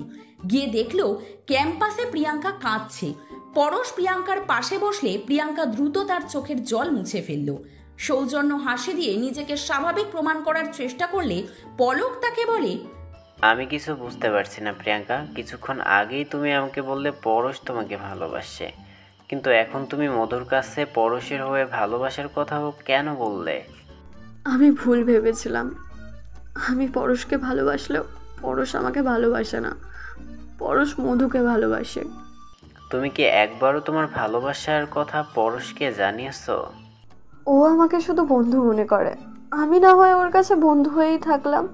তোমার কাছে আমার অনুরোধ, কিছুক্ষণ আগে ক্লাসের ভেতরে যে ঘটনাটা ঘটেছে তুমি দয়া করে পরশকে জানিও না। আমার মন মেজাজ ভালো নেই, কয়েকদিনের জন্য আমি গ্রামে গিয়ে ঘুরে আসতে চাই। ব্যাগ নিয়ে হোস্টেলের দিকে চলে গেল প্রিয়াঙ্কা। নিজের জামা কাপড় গুছিয়ে গ্রামের উদ্দেশ্যে রওনা হলো। অন্যদিকে পরশ পরের দিন ভার্সিটিতে এসে প্রিয়াঙ্কাকে কোথাও খুঁজে পেল না। বাধ্য হয়ে ক্লাসের এক ক্লাসমেটকে প্রিয়াঙ্কার কথা জিজ্ঞেস করলে সে রঙ্গ করে বলে, কালকে মধু যেভাবে প্রিয়াঙ্কাকে অপমান করেছে, আমার মনে হয় না প্রিয়াঙ্কা আজকে ক্লাসে আসবে। মধু প্রিয়াঙ্কাকে অপমান করেছে, আমাকে একটু ডিটেলসে বলতে পারবে? তারপরে ক্লাসমেট পরশকে গতকালের ঘটনার সবটা বর্ণনা করে। পরশের জন্য প্রিয়াঙ্কা এভাবে অপমানিত হয়েছে সেটা ভেবেই পরশের রাগ ওঠে। পরশ তখন হন্তদন্ত হয়ে বেরিয়ে যায় হোস্টেলের উদ্দেশ্যে। হোস্টেলে এসে প্রিয়াঙ্কার রুমমেটের থেকে জানতে পারে প্রিয়াঙ্কা গ্রামে চলে গেছে। উদ্বিগ্ন হয়ে তখন প্রিয়াঙ্কার নাম্বারে কল করতে থাকে পরশ, কিন্তু প্রিয়াঙ্কা কল রিসিভ করে না। তখন তার সমাধান হিসাবে সেখানে উপস্থিত হয় পলক। পরশের কাঁধে হাত দিয়ে বলে, পুরো ক্লাসের সামনে মেয়েটাকে অপমান করে শান্তি পেয়েছিস তুই? মেয়েটা তোকে ভালোবাসতো, আর তুই সেই মেয়েটাকে দিয়ে নিজের ভালোবাসার মানুষের কাছে নিজের ভালোবাসা ভিক্ষা চাইতে পাঠালি। মানে? প্রিয়াঙ্কা তোকে ভালোবাসে পরশ। নিজের ভালোবাসা তোর কাছে প্রকাশ করার আগেই ও জানতে পেরেছে তুই মধুকে ভালোবাসিস, তাই নিজের ভালোবাসাকে গোপন রেখে ও মধুর কাছে গিয়েছিল তোর ভালোবাসা বাঁচানোর জন্য। আর সেখানে গিয়ে মেয়েটা শুধু অপমানিত হয়েছে, ও কষ্ট সহ্য করতে না পেরে গ্রামে চলে গেছে। আমি প্রিয়াঙ্কার ভালোবাসা বুঝতে পারিনি, ওর মনে আমি আঘাত দিয়েছি। যেভাবেই হোক আমি প্রিয়াঙ্কাকে ঠিক আমার কাছে ফিরিয়ে নিয়ে আসব। কথাটা বলেই পরশ বাড়ির দিকে ছুটে গেল। স্টেশনে এসে বাবার নাম্বার ডায়াল করে প্রিয়াঙ্কা। সাহিনুজ্জামান মেয়ের কল রিসিভ করে জানতে পারে প্রিয়াঙ্কা আজকে গ্রামে ফিরেছে। মেয়ের ফেরার খবর শুনে তিনি উত্তেজিত হয়ে বলে, প্রিয়াঙ্কা মা, তুই এখানে দাঁড়া, আমি এক্ষুনি গাড়ি নিয়ে আসছি। তোমাকে আসতে হবে না বাবা, তুমি সোমকে পাঠিয়ে দিও। সোমকে আমি কাজ থেকে ছাড়িয়ে দিয়েছি, সোম এখন আমার এখানে কাজ করে না, তাই আমি ওকে তোকে আনতে যেতে বলতে পারবো না। কেন তুমি ওকে কাজ থেকে ছাড়িয়ে দিয়েছো বাবা? সে অনেক কাহিনী, তুমি আগে বাড়িতে ফিরে আসো, বাড়িতে ফিরলেই তুমি সব জানতে পারবে সোম কি করেছিল আর কেন ওকে বাড়ি থেকে তাড়িয়ে দিয়েছি। ঠিক আছে, তোমাকে আসতে হবে না, আমি গাড়ি নিয়ে চলে আসছি। প্রিয়াঙ্কা সাইনুজ্জামানের কথা না শুনেই কল কেটে দিল। সাইনুজ্জামান মেয়েকে বেশ কয়েকবার কল করলে প্রিয়াঙ্কা সে কল রিসিভ করে না। বাধ্য হয়ে সাইনুজ্জামান বাড়ি থেকে বের হয়। অন্যদিকে প্রিয়াঙ্কা স্টেশন থেকে ভাড়া গাড়িতে করে বাড়িতে চলে আসে। বাড়িতে এসে উচ্চস্বরে বাবাকে ডাকতে থাকে, বাবা কোথায় তুমি? কেন তুমি সোমকে কাছ থেকে বের করে দিয়েছো? সাইনুজ্জামান বাড়িতে না থাকার কারণে প্রিয়াঙ্কার কথায় সাড়া দিতে পারল না। বাড়ির দারোয়ান প্রিয়াঙ্কার চিৎকার শুনে সেখানে এসে উপস্থিত হয়ে বলে, ছোট ম্যাডাম, স্যার তো বাড়িতে নেই, আপনার আসার কথা শুনে গাড়ি নিয়ে বের হয়েছে। বাবাকে আমি বারবার বলেছি আমি নিজেই চলে আসতে পারবো, তবুও কেন তিনি আমাকে আনার জন্য বেরিয়েছেন? বাবার মন তো তাই মেয়ের আসার কথা শুনেই তিনি নিতে চলে গেছেন। চাচা, তুমি আমাকে বলতে পারবে বাবা কেন সোমকে বাড়ি থেকে বের করে দিয়েছে? সোম তোমাকে ছোটবেলা থেকে অনেক ভালোবাসে। তোমাকে সেদিন স্টেশনে পৌঁছে দিয়ে সোম বাড়িতে এসে অসহায় হয়ে কাঁদছিল। তখন কাজের বুয়া শেফালি সোমকে সান্ত্বনা দিচ্ছিল। তখন আমি সোমের মুখে শুনেছি সোম তোমাকে ভালোবাসে। তোমার বাবা সেই কথাটা শুনে ফেলে তিনি সোমকে অনেক মেরেছিলেন আর বাড়ি থেকে বের করে দিয়েছেন। সোম তোমাকে পাওয়ার জন্য সব কিছু করতে প্রস্তুত ছিল। তোমার বাবা সোমকে শর্ত দিয়েছে, যদি সে 1 কোটি টাকা জোগাড় করে স্যারের হাতে তুলে দিতে পারে তবেই স্যার তোমার বিয়ে সোমের সাথে দিবে। প্রিয়াঙ্কার প্রতি সোমের ভালোবাসার কথা শুনে প্রিয়াঙ্কা হতভম্ব হয়ে যায়। একটা ছেলে ছোটবেলা থেকে তাকে পাগলের মতো ভালোবাসছে, তার জন্য কোটি টাকার চ্যালেঞ্জ নিতে প্রস্তুত, অথচ প্রিয়াঙ্কা পরশের পিছনে ছুটে যাচ্ছে যে তার মন মধুকে দিয়ে বসে আছে। অধৈর্য চোখে দারোয়ানকে প্রশ্ন করে, এখান থেকে আমি শহরে চলে গেছি তাও অনেকদিন, তোমরা তো কেউ আমাকে এই খবরটা জানাওনি। সোম কিভাবে 1 কোটি টাকা জোগাড় করবে? আমরা কাজের লোকেরা তোমার বাবার হুকুমের গোলাম। তিনি আমাদের সবাইকে বারণ করে দিয়েছেন যাতে ব্যাপারটা তোমাকে না জানাই। প্রিয়াঙ্কা নিজের ব্যাগটা সেখানে ফেলে শেফালির বাড়ির দিকে দৌড়ে চলে যায়। শেফালি মাটির উনুনে রান্না করে তরকারি ঘরে নিয়ে যাচ্ছিল। প্রিয়াঙ্কাকে ছুটে বাড়ির ভিতরে ঢুকতে দেখে তরকারি করা মাটির উপরে রেখে ছুটে গিয়ে প্রিয়াঙ্কাকে জড়িয়ে ধরে। প্রিয়াঙ্কার মাথায় হাত বুলিয়ে দিয়ে শেফালি বলে, কেমন আছিস তুই প্রিয়াঙ্কা? কতদিন পর তোকে দেখলাম। টাকাতে গিয়ে খাওয়া দাওয়া বন্ধ করে দিয়েছিস একদম, কত রোগা হয়ে গেছিস। আমি ভালো আছি, তুমি কেমন আছো? আমিও ভালো আছি। তুই হঠাৎ গ্রামে ফিরে এলি যে, সব ঠিক আছে তো? সোম কোথায় কাকি? আমি সোমের সাথে দেখা করতে এসেছি এখানে। দারোয়ান কাকা বলেছে বাবা নাকি সোমকে বাড়ি থেকে বের করে দিয়েছে। সোম কোথায়? তোমার বাবার দেওয়া শক্ত রাখতে সোম ঢাকাতে চলে গেছে। যেভাবে হোক সোম 1 কোটি টাকা জোগাড় করে তোমার বাবাকে দেবে। আমার দোয়া সবসময় ওর পাশে আছে। তোমার দয়া তোমার ছেলের সাথে থাকলেও আমার মেয়েকে আমি তোমার ছেলের হাতে কখনোই তুলে দেব না। যত দ্রুত সম্ভব আমি প্রিয়াঙ্কার বিয়ের ব্যবস্থা করব। কি বলছো তুমি বাবা? তুমি সোমকে কথা দিয়েছো ও যদি 1 কোটি টাকা জোগাড় করে তোমার হাতে তুলে দিতে পারে তাহলে তুমি আমার সাথে সোমের বিয়ে দেবে? সোম, তুই জীবনেও আমার হাতে 1 কোটি টাকা তুলে দিতে পারবে না, তাই বলে কি আমি তোমাকে বিয়ে দেব না? তারপরে শাহিনুজ্জামান প্রিয়াঙ্কার হাত ধরে টানতে টানতে বাড়ির দিকে নিয়ে গেল। শেফালি রোয়াকে বসে ছেলের চিন্তায় মশগুল হয়ে উঠলেন। সোমের জার্নি। 1 মাস ধরে সোম একটা তাঁতের মিলে কাজ করছে। এই মিলে বিভিন্ন ধরনের শাড়ি তৈরি করা হয়। দীর্ঘ 1 মাস পর আজ সোমের বেতন দেওয়া হবে। মাইকের মাধ্যমে সবাইকে বেতন গ্রহণের জন্য লাইনে দাঁড়াতে বলা হয়। সোম দীর্ঘ লাইনে দাঁড়ালে কিছুক্ষণ পর সোমের নাম ঘোষণা করা হয়। সোম এগিয়ে গিয়ে স্যালারির খাম হাতে নিয়ে এক পাশে এসে খাম খুলে টাকা বের করে গুনতে থাকে। টাকা গোনার পর সোম সেখানে 10,000 টাকা পায়। টাকাগুলো ধরে সোম থমকে যায়। মাসে 10,000 টাকা করে ইনকাম করলে শতাব্দী পেরিয়ে যাবে কোটি টাকা ইনকাম করতে। সোম স্যালারির খাম নিয়ে এগিয়ে গিয়ে স্যালারি কর্মকর্তাকে উদ্দেশ্য করে বলে, স্যার, আমার বেতন 10,000 টাকা কেন? তাহলে তোমার বেতন আর কত হবে? প্রথমত তুমি সবে 1 মাস চাকরিতে জয়েন করেছো, এটাই অনেক। তাকিয়ে দেখো, পুরনো কর্মচারীদের বেতন তোমার থেকেও কম। আগামী 5 বছরেও তোমার বেতন বাড়বে না।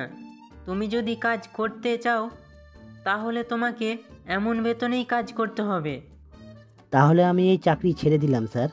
কথাগুলো বলে সোম টাকাগুলো নিয়ে তাঁত মিল থেকে বের হয়ে যায়। সোম অন্যমনস্ক হয়ে রাস্তা দিয়ে হেঁটে যাচ্ছিল। তখন সে দেখতে পারলো একটা লোক রাস্তা দিয়ে দৌড়ে পালাচ্ছে। তাকে তাড়া করছে একদল গুন্ডা। গুন্ডারা লোকটির পেছনে দৌড়াতে দৌড়াতে বলছে, বাঁচতে চাইলে টাকাগুলো আমাদেরকে দিয়ে দে। তুই যদি নিজের ইচ্ছায় টাকাগুলো আমাদেরকে না দিস তাহলে কিভাবে তোর কাছ থেকে টাকাগুলো আদায় করে নিতে হয় তা আমরা খুব ভালো করেই জানি, এবং টাকাগুলো আদায় করার পর তোকে প্রাণে মেরে ফেলবো।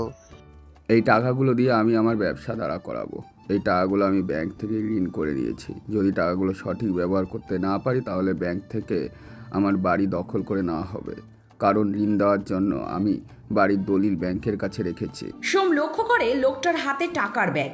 গুন্ডাদের সাথে সোম তর্কে জড়াতে চায় না। লোকটাকে দেখে সোমের মায়া হলে সোম এগিয়ে গিয়ে গুন্ডাগুলোকে থামিয়ে বলে, আপনারা কেন ওনার পেছনে লাগছেন?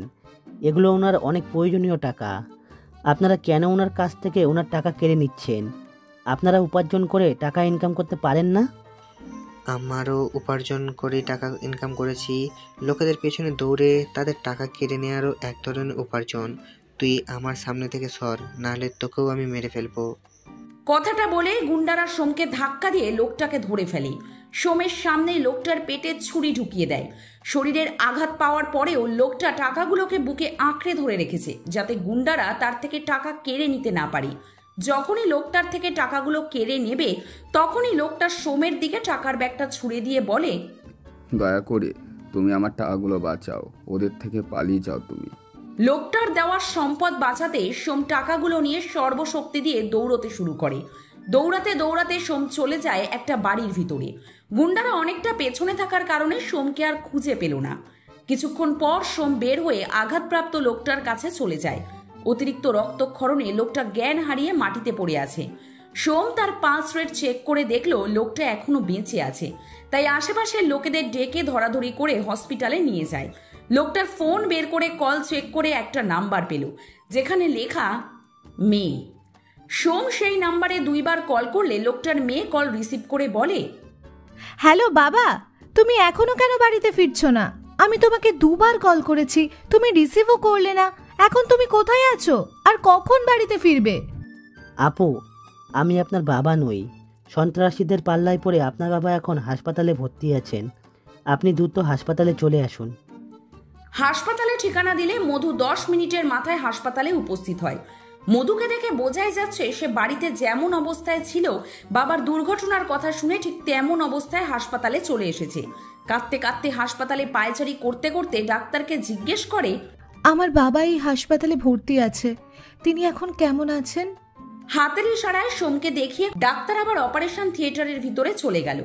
মধু এগিয়ে গিয়ে সোমকে উদ্দেশ্য করে বলে, কিছুক্ষণ আগে আপনি আমাকে কল করেছিলেন, বলেছিলেন আমার বাবাকে আপনি এখানে এনেছেন। জি। বাবার কি হয়েছে? আপনার বাবা সন্ত্রাসীদের কবলে পড়েছিলেন। ব্যাংক থেকে টাকা তুলে নিয়ে বাড়ি যাওয়ার পথে গুন্ডারা তার পিছু নেয়। টাকা দিতে না চাওয়ার কারণে গুন্ডারা তার পেটে ছুরি ঢুকিয়ে দেয়। পরে অবশ্য তিনি টাকাগুলো আমাকে দিয়ে দিয়েছিলেন। অনেক কষ্টে গুন্ডাদের তাড়িয়ে আপনার বাবাকে আমি হাসপাতালে নিয়ে এসেছি। সোমের কথা শুনে মধু কান্নায় ভেঙে পড়ে। অজানা কারণে মেয়েটির কান্না সহ্য করতে পারে না সোম। মেয়েটির হাত ধরে চেয়ারে বসিয়ে আশ্বাস দিয়ে বলে, শান্ত থাকুন, আপনার বাবার কিছু হবে না, যা হয় ভালোর জন্যই হয়। হুট করে কান্না করতে করতে মধু জড়িয়ে ধরে সোমকে। এভাবে পেরিয়ে যায় অনেকক্ষণ। ফারুক রহমানের চিকিৎসার কাজ শেষ হলে তারপরে ফারুক রহমানকে অপারেশন থিয়েটার থেকে ট্রান্সফার করা হলো কেবিনে। ঘণ্টাখানেকের ভেতরেই ফারুক রহমানের জ্ঞান ফিরে আসলো। মধু বাবার জ্ঞান ফেরা দেখে আরেক দফা কেঁদে ভাসিয়ে দিল। মেয়ের মাথায় হাত দিয়ে ফারুক রহমান মুচকি হেসে সোমকে উদ্দেশ্য করে বলে, আমার মধু তোমাকে অনেক জ্বালিয়েছে তাই না? আসলে মা হারা মেয়ে তো বাবার অ্যাক্সিডেন্টের কথা শুনে নিজেকে সামলে নিতে পারিনি। না স্যার, আমি বিরক্ত হইনি। বাবার বিপদের সময় মেয়েরা অস্থির হয়ে উঠবে, এটা তো স্বাভাবিক। তাহলে আজকে আমি আসি? এত তাড়াতাড়ি চলে যাবে? তোমার সম্পর্কে তো কিছুই জানি না। যদি কখনো তোমাকে আমার প্রয়োজন পড়ে তখন তোমার শরণাপন্ন হব কিভাবে?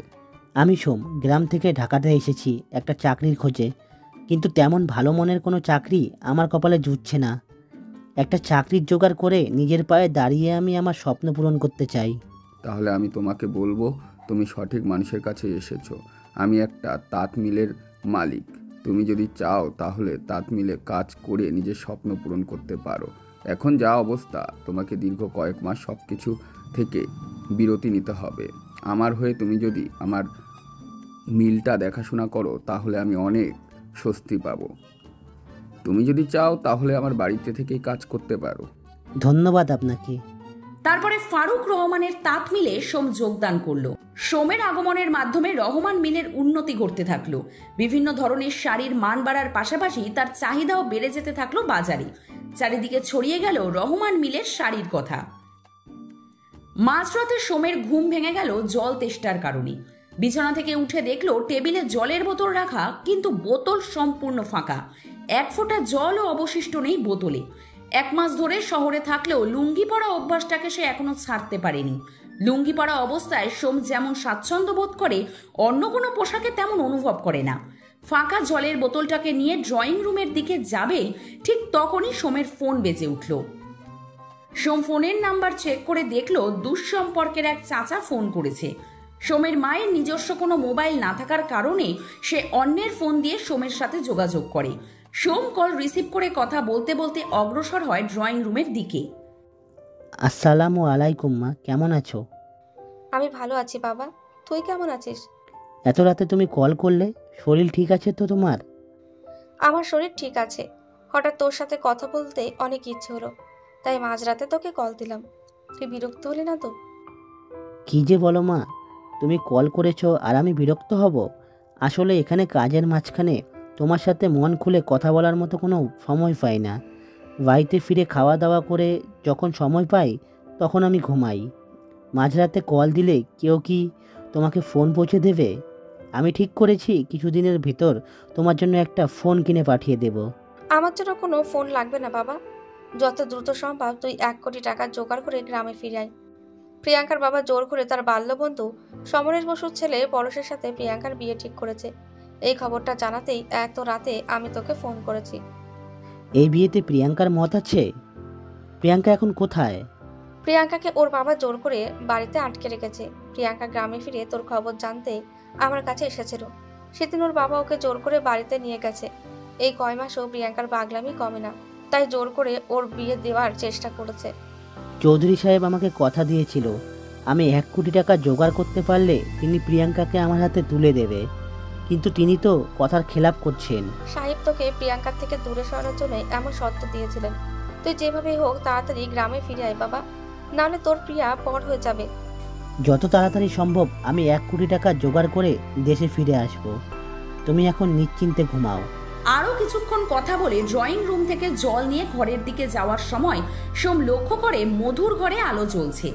সোম আর নিজের ঘরের দিকে না গিয়ে মধুর ঘরের দরজা খুলে উকি দিয়ে দেখতে পারে ভিতরে মধু পড়াশোনা করছে। সন্দেহ নিয়ে সোম মধুর ঘরের দেওয়াল ঘড়িটার দিকে তাকিয়ে দেখে এখন রাত 2টো বাজে। সোম দরজায় টোকা দিয়ে মধুকে উদ্দেশ্য করে বলে, এত রাত পর্যন্ত পড়াশোনা করছো? কালকে কি তোমার পরীক্ষা? এখন মধু ও সোমের সম্পর্ক বন্ধুত্বের দিকে এগিয়েছে বলে এখন তারা তুমি হিসেবে সম্বোধন করে। সোমকে দেখে মুচকি হেসে মধু বলে, বাইরে দাঁড়িয়ে আছো কেন তুমি? ভিতরে আসো।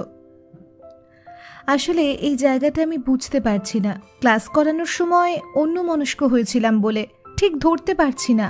কালকে স্যারকে যদি আবার এই প্রশ্নটা করি, স্যার তাহলে বিরক্ত হয়ে যাবেন। আমাদের ভার্সিটির সবচেয়ে রাগী স্যার তিনি। দেখি আমাকে দাও, আমি বুঝতে পারি কিনা চেষ্টা করি। তুমি পারবে? এটা কিন্তু অনার্সের পড়াশোনা। এটা অনার্সের পড়া হলেও আমি এইচএসসি পর্যন্ত পড়েছি। একজন প্রিয় মানুষের জন্য আমি পরীক্ষায় ফেল করেছি। পরীক্ষার হলে সে কিছু না পেরে কেঁদেছিল, তাই আমি আমার খাতা ওকে দিয়ে দিয়েছি। যেহেতু আমার নামে কোনো খাতা পরীক্ষার হলে জমা হয়নি, তাই আমি ফেল করেছি। অন্যের জন্য তুমি তোমার পরীক্ষা বাতিল করে দিলে? সত্যি তোমাকে আমি যত দেখছি অবাক হয়ে যাচ্ছি। তোমার মতো নিঃস্বার্থ মানুষ আমি আর দুটো দেখিনি। আমাদের মিলটাকে বড় করার জন্য তুমি দিন রাত পরিশ্রম করে যাচ্ছ। এক্ষেত্রে আমার কিছু শর্ত আছে। আমার অনেক টাকার প্রয়োজন। তোমাদের মিলে রাত দিন কাজ করে আমি সেটাই এখন উপার্জন করার চেষ্টা করছি। তোমার খাতাটা আমাকে দাও। তারপরে সোম মধুর খাতা নিয়ে দেখতে থাকে। কিছুক্ষণ ভালোভাবে পর্যবেক্ষণ করার পরে সোম বুঝতে পারে মধু অন্যমনস্ক হয়েছিল বলে খাতায় সে ভুল লিখেছে। অন্য একটি খাতা নিয়ে পুনরায় সেটি খাতায় লিখে মধুকে উদ্দেশ্য করে বলে, আমাকে লক্ষ্য করো, তুমি খাতায় ভুল অঙ্ক করেছো। আমি তোমাকে সঠিক অঙ্কটা করে দেখিয়ে দিচ্ছি। তারপরে মধুর সামনে সম্পূর্ণ অঙ্ক করে তা বুঝিয়ে দেয় সোম। অঙ্ক বুঝিয়ে দেওয়ার সম্পূর্ণ সময় মধু সোমের দিকে তাকিয়েছিল। এই কয়েক মাসে সোমকে প্রচন্ড ভালো লেগেছে মধুর। লজ্জায় ভালোবাসার কথা সোমের কাছে প্রকাশ করতে পারছে না মধু। মধুকে অঙ্ক বুঝিয়ে দিয়ে সোম নিজের ঘরে চলে গেলে বই খাতা টেবিলে সাজিয়ে বিছানা গুছিয়ে ঘুমাতে যায় মধু। মধু জানে এখন সে চোখ বন্ধ করলে কিছুক্ষণ আগে দৃশ্যগুলো চোখে ভেসে উঠবে। সকালের নাস্তার টেবিলে ফারুক রহমান ও মধু অপেক্ষা করছিল সোমের জন্য। কিছুক্ষণ পর অফিসের বেশে তৈরি হয়ে সোম নিচে নেমে চেয়ারে বসে। খাবার না খেয়ে অফিসের উদ্দেশ্যে যাত্রা শুরু করলে ফারুক রহমান তাকে ডাক দিয়ে বলে, কি হলো সোম, না খেয়ে কোথায় যাচ্ছ? আজকে মিলে বড় একজন ব্যবসায়ী আসবে, অনেক টাকার বাজেট নিয়ে আসবে, তাই আমি সেখানে যাচ্ছি। তাই বলে না খেয়ে যেতে হবে? আগে নিজের শরীরের স্বাস্থ্য ঠিক করো, তারপর কাজে মনোযোগ দাও। তুমি যদি না খেয়ে কাজ করো তাহলে তুমি শক্তি পাবে না এবং সম্পূর্ণ মনোযোগ তুমি কাজে দিতে পারবে না। তাই কোনো কিছু মন দিয়ে করার আগে খাওয়া দাওয়া করতে হবে। স্যার, আপনি বুঝতে পারছেন না, আজকে যারা আমাদের শাড়ি ক্রয় করতে আসবে তারা সাধারণ শাড়ি ব্যবসায়ী নয়, তারা বাংলাদেশের সর্বোচ্চ স্তরের ক্রেতা। পোশাকের মান বিবেচনা করে তারা বাইরের দেশে তা সাপ্লাই করে। একবার তাদের চোখে আমাদের শাড়ির মান ফুটিয়ে তুলতে পারলে শুধু বাংলাদেশ নয়, বিশ্ববাজারে আমাদের শাড়ির চাহিদা ক্রমশ বাড়তে থাকবে। ফারুক সাহেব সোমের মুখের উপরে কোনো কথা বলতে পারল না। ইশারায় মধুর দিকে তাকালে মধু বুঝে যায় তার করণীয় কাজটি কি। সোমের বারণ না শুনে হাত ধরে টেবিলে বসিয়ে বলে, সারাদিন কাজ কাজ করলে চলবে, মাঝে মাঝে নিজের যত্ন নিতে হবে। তুমি যদি এখন না খাও তাহলে আমি তোমাকে যেতে দেব না। ছেলে মানুষই কেন করছো মধু? একবার ব্যবসায়ীদের সাথে আমার ডিলটা ফাইনাল হয়ে গেলে আমি মন ভরে খাবো। তখনই সোমের ফোনে কল আসে ওর অ্যাসিস্ট্যান্টের। সোম রিসিভ করলে ওপাশ থেকে অ্যাসিস্ট্যান্ট ছেলেটি বলে ওঠে, স্যার আপনি কোথায়? কিছুক্ষণের ভেতরে ব্যবসায়ীরা মিলে এসে উপস্থিত হবে। তুমি আর কিছুক্ষণ অপেক্ষা করো, আমি এক্ষুনি আসছি। সোম যখন কথা বলতে অ্যাসিস্ট্যান্টের সাথে ব্যস্ত ছিল তখন পরোটা ছেড়ে তাতে হালকা তরকারি মিশিয়ে সোমের মুখে ঢুকিয়ে দিল মধু। সোম পরোটার জন্য ভালোভাবে কথা বলতে পারছে না। মধুর দিকে তাকালে মধু চোখ রাঙিয়ে বলে, আমি তোমাকে খাইয়ে দিচ্ছি, কথা না বলে তুমি খেতে থাকো। খাওয়া শেষ না হওয়া পর্যন্ত তোমাকে আমি যেতে দিচ্ছি না। একটা পরোটার বেশি আমি খেতে পারবো না। সেটা আমার উপর ছেড়ে দাও, আমি দেখি একটা পরোটার বেশি তোমাকে খাওয়াতে পারি কিনা। গুনে গুনে মধু সোমকে 2টো পরোটা খাওয়ালো। পরোটা খাওয়ানো শেষ করে টিস্যু দিয়ে সোমের মুখ মুছে দিল। সোমের সাথে মধুকে বেশ মানিয়েছে ফারুক রহমানের মতে। খাবার টেবিলে সোমকে প্রস্তাব দিয়ে বসেন, এতদিন তুমি আমার বাড়িতে আছো অথচ তোমার সম্পর্কে আমি তেমন কিছুই জানি না। বাড়িতে কে কে আছে তোমার? শুধু আমার মা। তোমার মায়ের ফোন নাম্বার আমাকে দিও, তার সাথে আমার কিছু কথা আছে। কি কথা? তোমাদের দুজনকে একসঙ্গে অনেক ভালো লাগে। মানে? আমার মধু তোমাকে মনে মনে পছন্দ করে। ছেলে হিসেবে তোমার মতন সুযোগ্য ছেলে আর দুটো হয় না। যদি তোমার কোনো আপত্তি না থাকে তাহলে তোমার মায়ের সাথে এই বিষয়ে কথা বলতে চাই। হঠাৎ ফারুক রহমানের এমন কথায় চমকে ওঠে সোম। প্রিয়াঙ্কা ছাড়া জীবন সঙ্গিনী হিসাবে সোমের পক্ষে অন্য কাউকে মেনে নেওয়া সম্ভব নয়। ফোনটা নিয়ে ধীর পায়ে এগিয়ে গেল তার মিলের দিকে। বাড়িতে ফিরে সবাইকে বোঝাতে হবে, জানাতে হবে কেন সোম পরিবার ছেড়ে এত দূর পড়ে আছে।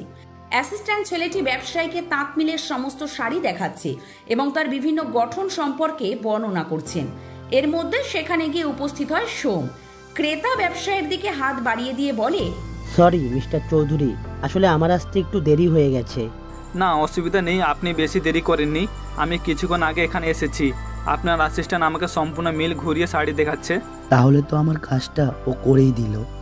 এবার আপনি বলুন, আপনার আমার মিলের শাড়ি পছন্দ হয়েছে কিনা? আপনার মিলে প্রতিটি শাড়ি আমার খুব পছন্দ হয়েছে। একটা শাড়ি অন্য একটা শাড়ি থেকে আলাদা এবং মানের যথেষ্ট ভালো। আপনার এই মিলের মতো শাড়ি আমি কোথাও দেখিনি। আপনার মিলে বর্তমানে কতগুলো শাড়ি আছে?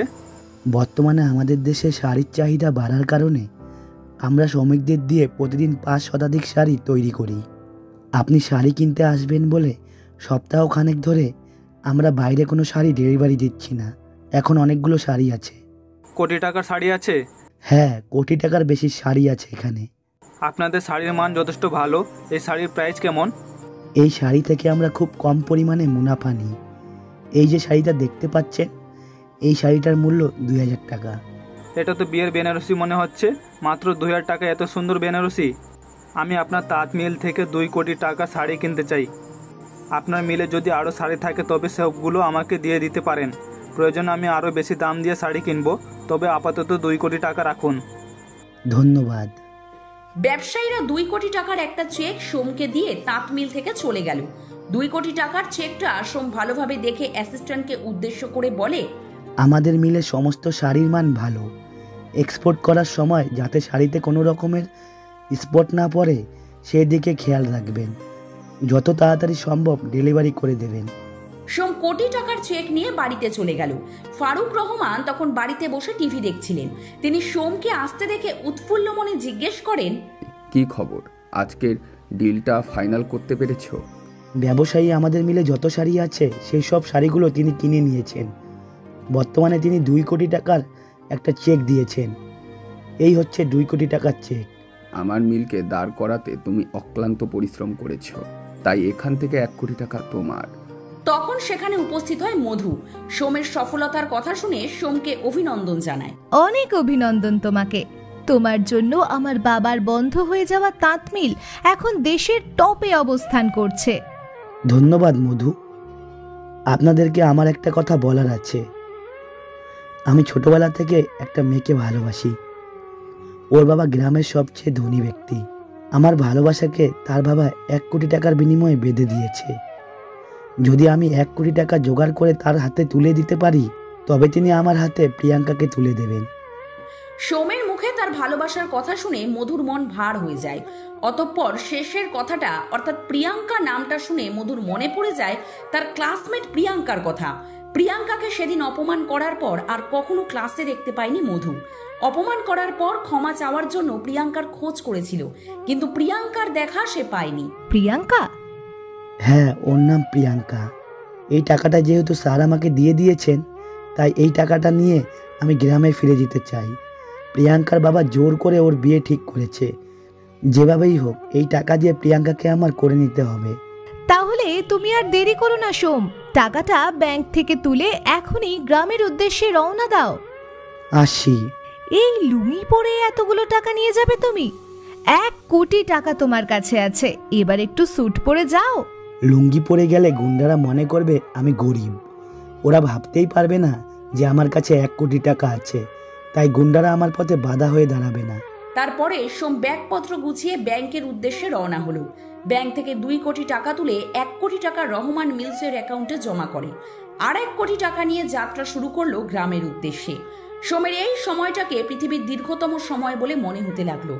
সময় যেন থমকে আছে, কাটতেই চাইছে না। অন্যদিকে মধুর মনে পড়ে যায় পরশের কথা। সেই ছেলেটি তাকে 17 পাতার একটা চিঠি উপহার দিয়েছিল। সেদিন মধু সেই চিঠিটাকে অসম্মান অপমান করে ছিঁড়ে ফেললেও আজ পরশের প্রতি তার মনে ভালোবাসার সৃষ্টি হয়েছে। খুব শীঘ্রই পরশের কাছে গিয়ে মধু তার ভালোবাসার কথা স্বীকার করবে। প্রিয়াঙ্কার বাবা প্রিয়াঙ্কাকে ঘরে বন্দি করে রেখেছে। গতকাল প্রিয়াঙ্কার বাবা তাকে পরিষ্কারভাবে জানিয়ে দিয়েছে পরশের সাথে তার বিয়ে হবে। প্রিয়াঙ্কা কিছুতেই পরশকে বিয়ে করতে পারবে না।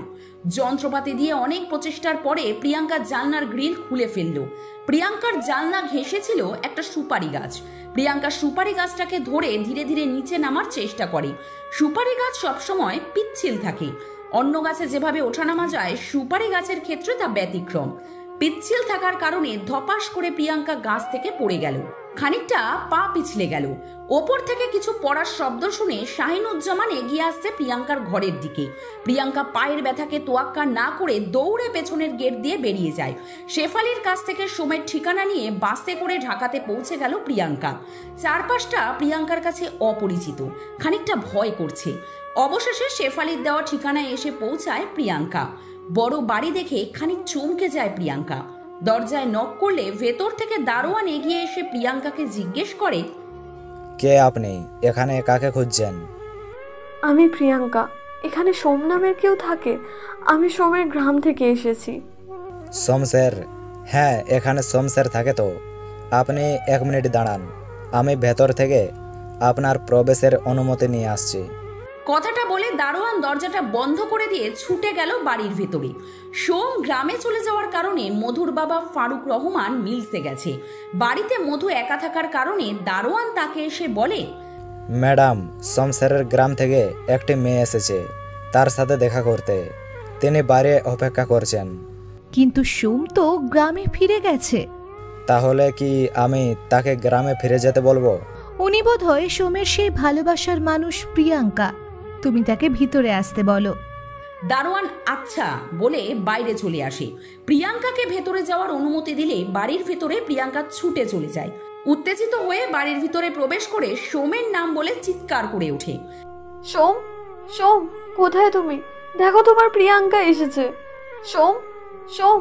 প্রিয়াঙ্কা তখন দেখতে পারে মধু পায়ের উপরে পা তুলে সোফায় বসে কফি পান করছে। মধুকে বাড়িতে দেখা মাত্রই প্রিয়াঙ্কা প্রচন্ড রেগে যায়। প্রিয়াঙ্কাকে দেখেও অবাক হয়ে গেছে মধু। কফির মগ টেবিলে রেখে উঠে দাঁড়িয়ে প্রিয়াঙ্কাকে উদ্দেশ্য করে বলে, তুমি আমার বাড়িতে? এটা তোমার বাড়ি, কিন্তু দারোয়ান যে বললো এটা সোমের বাড়ি। এটা আমার বাড়ি, এটা সোমেরও বাড়ি, আবার এটা ফারুক রহমানেরও বাড়ি। সোম কোথায়? ওকে ডেকে দাও, ওর সাথে আমার কথা আছে। সোম এখন বাড়িতে নেই। সোমের সাথে তোমার কি কথা আছে আমাকে বলো। তুমি কি আমার সাথে মজা করছো? তুমি সোমকে ডেকে দাও, তোমার সাথে কথা বলার বিন্দু পরিমাণ ইচ্ছে আমার নেই। তোমার সাথে আমি কেন মজা করব? এখন বাড়িতে আমি ছাড়া কেউ নেই। যা বলার আমাকে বলো। তুমি সোমের কে হও? সোমের সাথে তোমার কিসের সম্পর্ক? সোমের সাথে আমার সম্পর্ক অনেক দূরে এগিয়েছে, সেটা তুমি সোমের মুখ থেকে শুনে নিও। প্রিয়াঙ্কা এবার নিজেকে সামলাতে না পেরে মধুকে এক চড় মারে। হঠাৎ প্রিয়াঙ্কার আক্রমণে দিশেহারা হয়ে পড়ে মধু। গালে হাত দিয়ে ছলছল দৃষ্টিতে প্রিয়াঙ্কার দিকে তাকিয়ে থাকে। প্রচন্ড রাগ নিয়ে প্রিয়াঙ্কা বলে, তোমার মতো মেয়েকে দেখলে আমার প্রচন্ড রাগ হয়। একদিন তুমি আমাকে ভরা ক্লাসের সামনে মেরেছিলে ভালোবাসার জন্য, যে ভালোবাসাকে তুমি গ্রহণ করবে না বলে অস্বীকার করেছো। এখন কেন আবার সেই ভালোবাসাকে গ্রহণ করে নিয়েছো? তখন পরশের প্রতি আমার কোনো ভালোবাসার অনুভূতি ছিল না, কিন্তু এখন সোমের প্রতি আমার ভালোবাসার অনুভূতি আছে। তাই তোমার ওই মুখে তুমি সোমের নাম উচ্চারণ করবে না। আমার ভালোবাসার মানুষকে তুমি কেড়ে নেওয়ার জন্য উঠে পড়ে লেগেছো কেন? যখন আমি পরশকে ভালোবাসতাম তখন পরশ তোমাকে ভালোবাসতো। আমি নিজের ভালোবাসাকে গলা টিপে হত্যা করে পরশের ভালোবাসার জন্য তোমার কাছে অনুরোধ করেছিলাম। তুমি সেই ভালোবাসাকে অস্বীকার করেছো। এখন যখন আমি সোমকে ভালোবাসি, এখনো তুমি ওকে আমার কাছ থেকে কেড়ে নেওয়ার চেষ্টা করছো। কিন্তু এইবার আমি আমার ভালোবাসাকে তোমার হাতে তুলে দেব না। মধু, সোমকে তুমি ভুলে যাও। মধু অনুভব করে ভালোবাসার টান। সোমের ভালোবাসা সত্যি বলেই হয়তো পরশ প্রিয়াঙ্কাকে ভালোবাসেনি। এতক্ষণ শুধু মধু প্রিয়াঙ্কাকে ভালোবাসার পরীক্ষা করছিল। প্রিয়াঙ্কার দু হাত ধরে ক্ষমা চাইল মধু। সেদিন ভরা ক্লাসের সামনে আমি যেটা করেছি তার জন্য আমি লজ্জিত প্রিয়াঙ্কা। তখন আমার মাথা কাজ করছিল না। আমি এখন বুঝতে পারছি আমি পরশকে সত্যিই ভালোবাসি, কিন্তু আমি ওর সাথে যেমন আচরণ করেছি তারপরে পরশের কাছে ফিরে যাওয়ার মতো মুখ আমার নেই। বাবা জোর করে আমার সাথে পরশের বিয়ে ঠিক করেছে। পরশ আমাকে বিয়ে করতে বাধ্য হলেও পরশ শুধু ভালোবাসে তোমাকে, আর আমি ভালোবাসি সোমকে। আমরা যদি আমাদের ভালোবাসার মানুষকে না পাই তাহলে আমরা চারজন কখনোই সুখী হতে পারবো না। মধু, তোমার পরশের কাছে ফিরে যাওয়া উচিত। তবে চলো আমরা তোমাদের গ্রামে ফিরে যাই। কিন্তু সোম 1 কোটি টাকা নিয়ে গ্রামে ফিরে গেছে। এতক্ষণ হয়তো তোমার বাড়িতে পৌঁছেও গেছে। তুমি যদি গ্রামে থাকতে তাহলে এতক্ষণে তোমাদের দুজনের বিয়ে হয়ে যেত। কি বলছো কি তুমি? সোম গ্রামে ফিরে গেছে? তাহলে তো বাবা ওকে আস্ত রাখবে না। কেন? তোমার বাবা সোমকে শর্ত দিয়েছিল 1 কোটি টাকা জোগাড় করে তার হাতে তুলে দিলে তিনি তোমাদের বিয়ে দেবেন। সোম তো 1 কোটি টাকা জোগাড় করে ফেলেছে। বাবা সোমকে আমার থেকে দূরে সরানোর জন্য এরকম শর্ত দিয়েছিল। যত দ্রুত সম্ভব আমাদের গ্রামে ফিরে যেতে হবে। তাহলে দেরি না করে চলো আমরা গ্রামে ফিরে যাই। তারপরে মধু ও প্রিয়াঙ্কা গ্রামের উদ্দেশ্যে রওনা দিল। বিয়ের জাঁকজমকপূর্ণ আমেজ চৌধুরী বাড়িতে পূর্ণ থাকার কথা থাকলেও সেখানে কোনো আমেজের ছোঁয়াই নেই, কারণ প্রিয়াঙ্কা বাড়ি থেকে পালিয়েছে। এর মধ্যে বরযাত্রীরা সেখানে এসে উপস্থিত হয়েছে। পুলিশ প্রশাসন কোনোভাবেই প্রিয়াঙ্কাকে খুঁজে পায়নি, তাই শাহিনুজ্জামান বিয়ের আসরে বধূকে হাজির করতে পারেনি। এজন্য শাহিনুজ্জামান চিন্তিত হয়ে আছে। এর মধ্যে বাড়ির দরজার সামনে এসে গাড়ি থামায় সোম। গাড়ি থেকে নেমে 1 কোটি টাকা নিয়ে শাহিনুজ্জামানের মুখোমুখি দাঁড়ায়। শাহিনুজ্জামান সোমকে দেখে চমকে গিয়ে বলে, তুই আমার বাড়িতে কি করছিস? তোকে আমি সেদিনই বলে দিয়েছিলাম 1 কোটি টাকা যেদিন জোগাড় করতে পারবি সেদিন আমার বাড়িতে আসবি। আমার মেয়ের বিয়ের খবর শুনে শর্ত পূরণ না করে চলে এসেছিস? না, আমি আপনার শর্ত মেনে 1 কোটি টাকা সাথে নিয়ে এখানে এসেছি।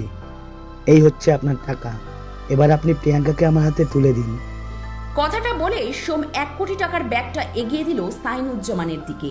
শাহিনুজ্জামান টাকার অঙ্কটা বুঝে নিলেও দ্বিরুক্তি করে, কাক সাজলে তো ময়ূর হওয়া চাই না। তুই একটা ছোট লোক, টাকা পেলে তুই কখনো বড় লোক হতে পারবি না। তাই আমার মেয়েকে কোনো ছোট লোকের হাতে আমি তুলে দেব না। আপনি আমাকে টাকা শর্ত দিয়েছিলেন, আমি আপনার শর্ত মতো কাজ করেছি, আপনার হাতে টাকা তুলে দিয়েছি। এবার আপনি প্রিয়াঙ্কাকে আমার হাতে তুলে দেবেন, না হলে আমি নিজেই প্রিয়াঙ্কাকে নিয়ে যাব। কথাটা বলে সোম ঘরের ভিতরে গিয়ে অনেকবার প্রিয়াঙ্কা প্রিয়াঙ্কা বলে চিৎকার করে। প্রিয়াঙ্কা ঘরে না থাকার কারণে সোমের ডাকে সাড়া দিতে পারে না। শাহিনুজ্জামান তখন বন্দুক নিয়ে সোমের দিকে তাক করে বলে, প্রিয়াঙ্কাকে নিয়ে পালিয়ে গিয়ে এখন ভালা সাজার চেষ্টা করছিস? আমার মেয়ে প্রিয়াঙ্কা কোথায় বল? আমি যদি জানতাম প্রিয়াঙ্কার খবর তাহলে এখানে না এসে প্রিয়াঙ্কাকে নিয়ে দূরে কোথাও চলে যেতাম। তুই আমার মেয়ে কোথায় আছে বল? আমি জানি না। এরপর শাহিনুজ্জামান রেগে গিয়ে সোমের বুকে পরপর 3টে গুলি করে। মুহূর্তের মধ্যে বিয়ে বাড়িতে হট্টগোল শুরু হয়ে যায়। অতিথিরা সবাই প্রাণ বাঁচাতে বিয়ে বাড়ি থেকে পালিয়ে যায়। এতক্ষণ পাশে দাঁড়িয়ে সবকিছু দেখছিল পরশ। ছুটে গিয়ে সোমকে ধরে শাহিনুজ্জামানকে উদ্দেশ্য করে বলেন, এটা আপনি কি করলেন আঙ্কেল? এখন সোমের কিছু হয়ে গেলে আপনার ফাঁসি পর্যন্ত হতে পারে। আমার ফাঁসি হলে হবে, আমি মরার ভয় করি না। ওর জন্য আমার মেয়ে আমাকে ছেড়ে দূরে চলে গেছে, তাই আমি ওকে ছাড়বো না। তখনই সেখানে উপস্থিত হয় মধু ও প্রিয়াঙ্কা। সোমকে রক্তাক্ত অবস্থায় মাটিতে পড়ে থাকতে দেখে প্রিয়াঙ্কা ছুটে গিয়ে সোমের মাথাটা নিজের কোলে নিয়ে নেয়। তারপর সোমের গালে হাত রেখে অনবরত ডাকতে থাকে, সোম, আমার কথা তুমি শুনতে পাচ্ছ? একবার তুমি চোখ খুলে দেখো, তোমার প্রিয়াঙ্কা তোমার কাছে এসেছে। দয়া করে একবার চোখ মেলে তাকাও তুমি। কাঁদতে কাঁদতে প্রিয়াঙ্কা অনবরত ডেকে চলেছে সোমকে। এক পর্যায়ে প্রিয়াঙ্কার শব্দ সোমের কানে পৌঁছালে ধীরে ধীরে চোখ মেলে তাকালো সোম। প্রিয়াঙ্কার দিকে তাকিয়ে নিজের হাতটা প্রিয়াঙ্কার গালে রেখে মৃদু গলায় বলে, তুমি এসেছো প্রিয়াঙ্কা? কোথায় গিয়েছিলে তুমি? আমি তোমার খোঁজে তো ঢাকাতে গিয়েছিলাম। তোমাকে কে গুলি করেছে? তোমার বাবা আমাদের এক হতে দিল না প্রিয়াঙ্কা। তোমার বাবা আমাকে কথা দিয়ে কথার খেলাপ করলো। কে বলেছে তুমি আর আমি কখনো এক হতে পারবো না? আমি এক্ষুনি তোমাকে ডাক্তারের কাছে নিয়ে যাব, কিচ্ছু হবে না তোমার। কে কোথায় আছো? আমার সঙ্গে একটু হাসপাতালে নিয়ে যাও। আমি তোমাকে সাহায্য করেছি প্রিয়াঙ্কা। তারপরে পরশ সোমকে পাঁচা কোলা করে গাড়ির ভেতরে নিয়ে গেল। প্রিয়াঙ্কা এখনো সেখানে বসে অনবরত কেঁদে চলেছে। ছেলের খবর শুনে ছুটে এসেছে শেফালি। একমাত্র ছেলের এমন অবস্থা দেখে শোকে শাহিনুজ্জামানকে উদ্দেশ্য করে বলে, বড়লোক হয়েও আপনার মন এত ছোট আমি কখনো ভাবতে পারিনি। আপনি এতটা নিচে নেমে যাবেন। আপনার কথা রাখতে গিয়ে আমার ছেলেটা এতটা মাস আমাকে ছেড়ে দূরে ছিল। আপনার মেয়েকে ভালো রাখার জন্য আমার ছেলের কাছে এখন যথেষ্ট টাকা আছে, তবুও কেন বংশমর্যাদার বড়াই করেন? আমার ছেলেকে আঘাত করে আপনি শুধু আমার পোলটা খালি করার চেষ্টাই করেননি, আপনার মেয়েকে নিঃস্ব করে দেওয়ার চেষ্টা করেছেন। অন্যের ক্ষতি করতে গিয়ে আপনি প্রিয়াঙ্কার ক্ষতি করে ফেলেছেন।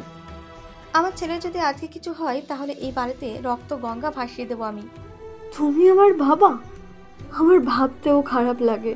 ছোটবেলা থেকে কোলে পিঠে করে আমাকে বড় করে এখন আমাকে কেন কষ্ট দিচ্ছ তুমি?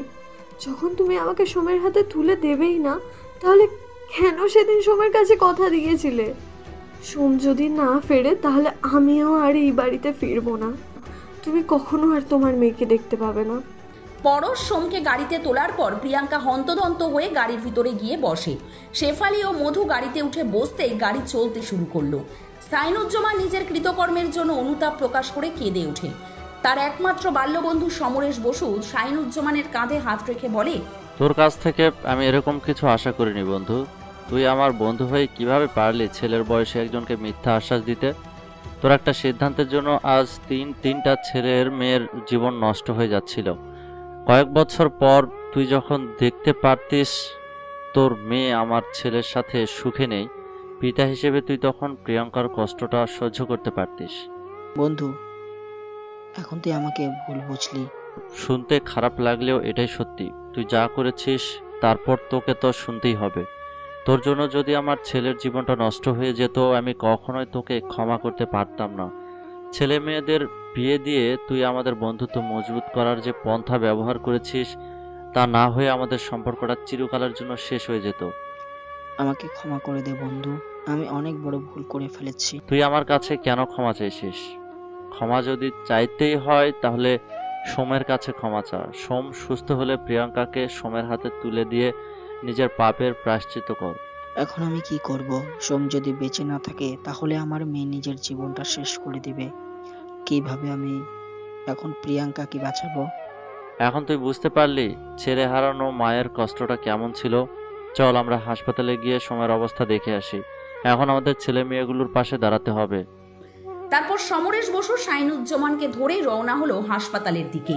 সম্পূর্ণ রাস্তা কাঁদতে কাঁদতে গেলেন শাহিনুজ্জামান। সোমকে হাসপাতাল নিয়ে আসা মাত্রই ডাক্তাররা তাকে অপারেশন থিয়েটারের ভিতরে নিয়েছে। প্রিয়াঙ্কা অপারেশন থিয়েটারের বাইরে পায়চারি করতে করতে সোমের জন্য অস্থির হয়ে উঠেছেন। প্রিয়াঙ্কাকে সান্ত্বনা দিতে পরশ বলে, প্রিয়াঙ্কা শান্ত হও, সোমের কিছু হবে না। পরশের কথা শুনে প্রিয়াঙ্কা তেলে বেগুনে জ্বলে ওঠে। উপস্থিত সবার সামনে পরশের গালে এক চড় মারে। তারপর পরশের শার্ট টেনে ধরে চিৎকার করে বলে, তুমি কি আমার সাথে নাটক কেন করছো? তোমার জন্য আজকে সোমের এই অবস্থা হয়েছে, শুধুমাত্র তোমার জন্য। আমার জন্য? আমি কি করে দিছি? তুমি কি ছোট বাচ্চা, কিছু বুঝতে পারো না? যখন আমি তোমাকে ভালোবাসলাম তখন তুমি আমার ভালোবাসাটাকে বুঝতে না পেরে মধুর পিছনে ছুটছিলে। এখন যখন আমি সোমকে ভালোবাসি তখন তুমি আমাকে ভালোবাসলে কেন? তুমি যদি এই বিয়েতে রাজি না হতে তাহলে বাবা হয়তো সোমের সাথে আমার বিয়েটা মেনে নিত। আজকে যদি তোমার জন্য সোমের কিছু হয় তাহলে তোমাকে আমি ছাড়বো না। প্রিয়াঙ্কার হুঙ্কার শুনে ভয়ে মধু এগিয়ে এসে পরশকে ছাড়িয়ে নেয়।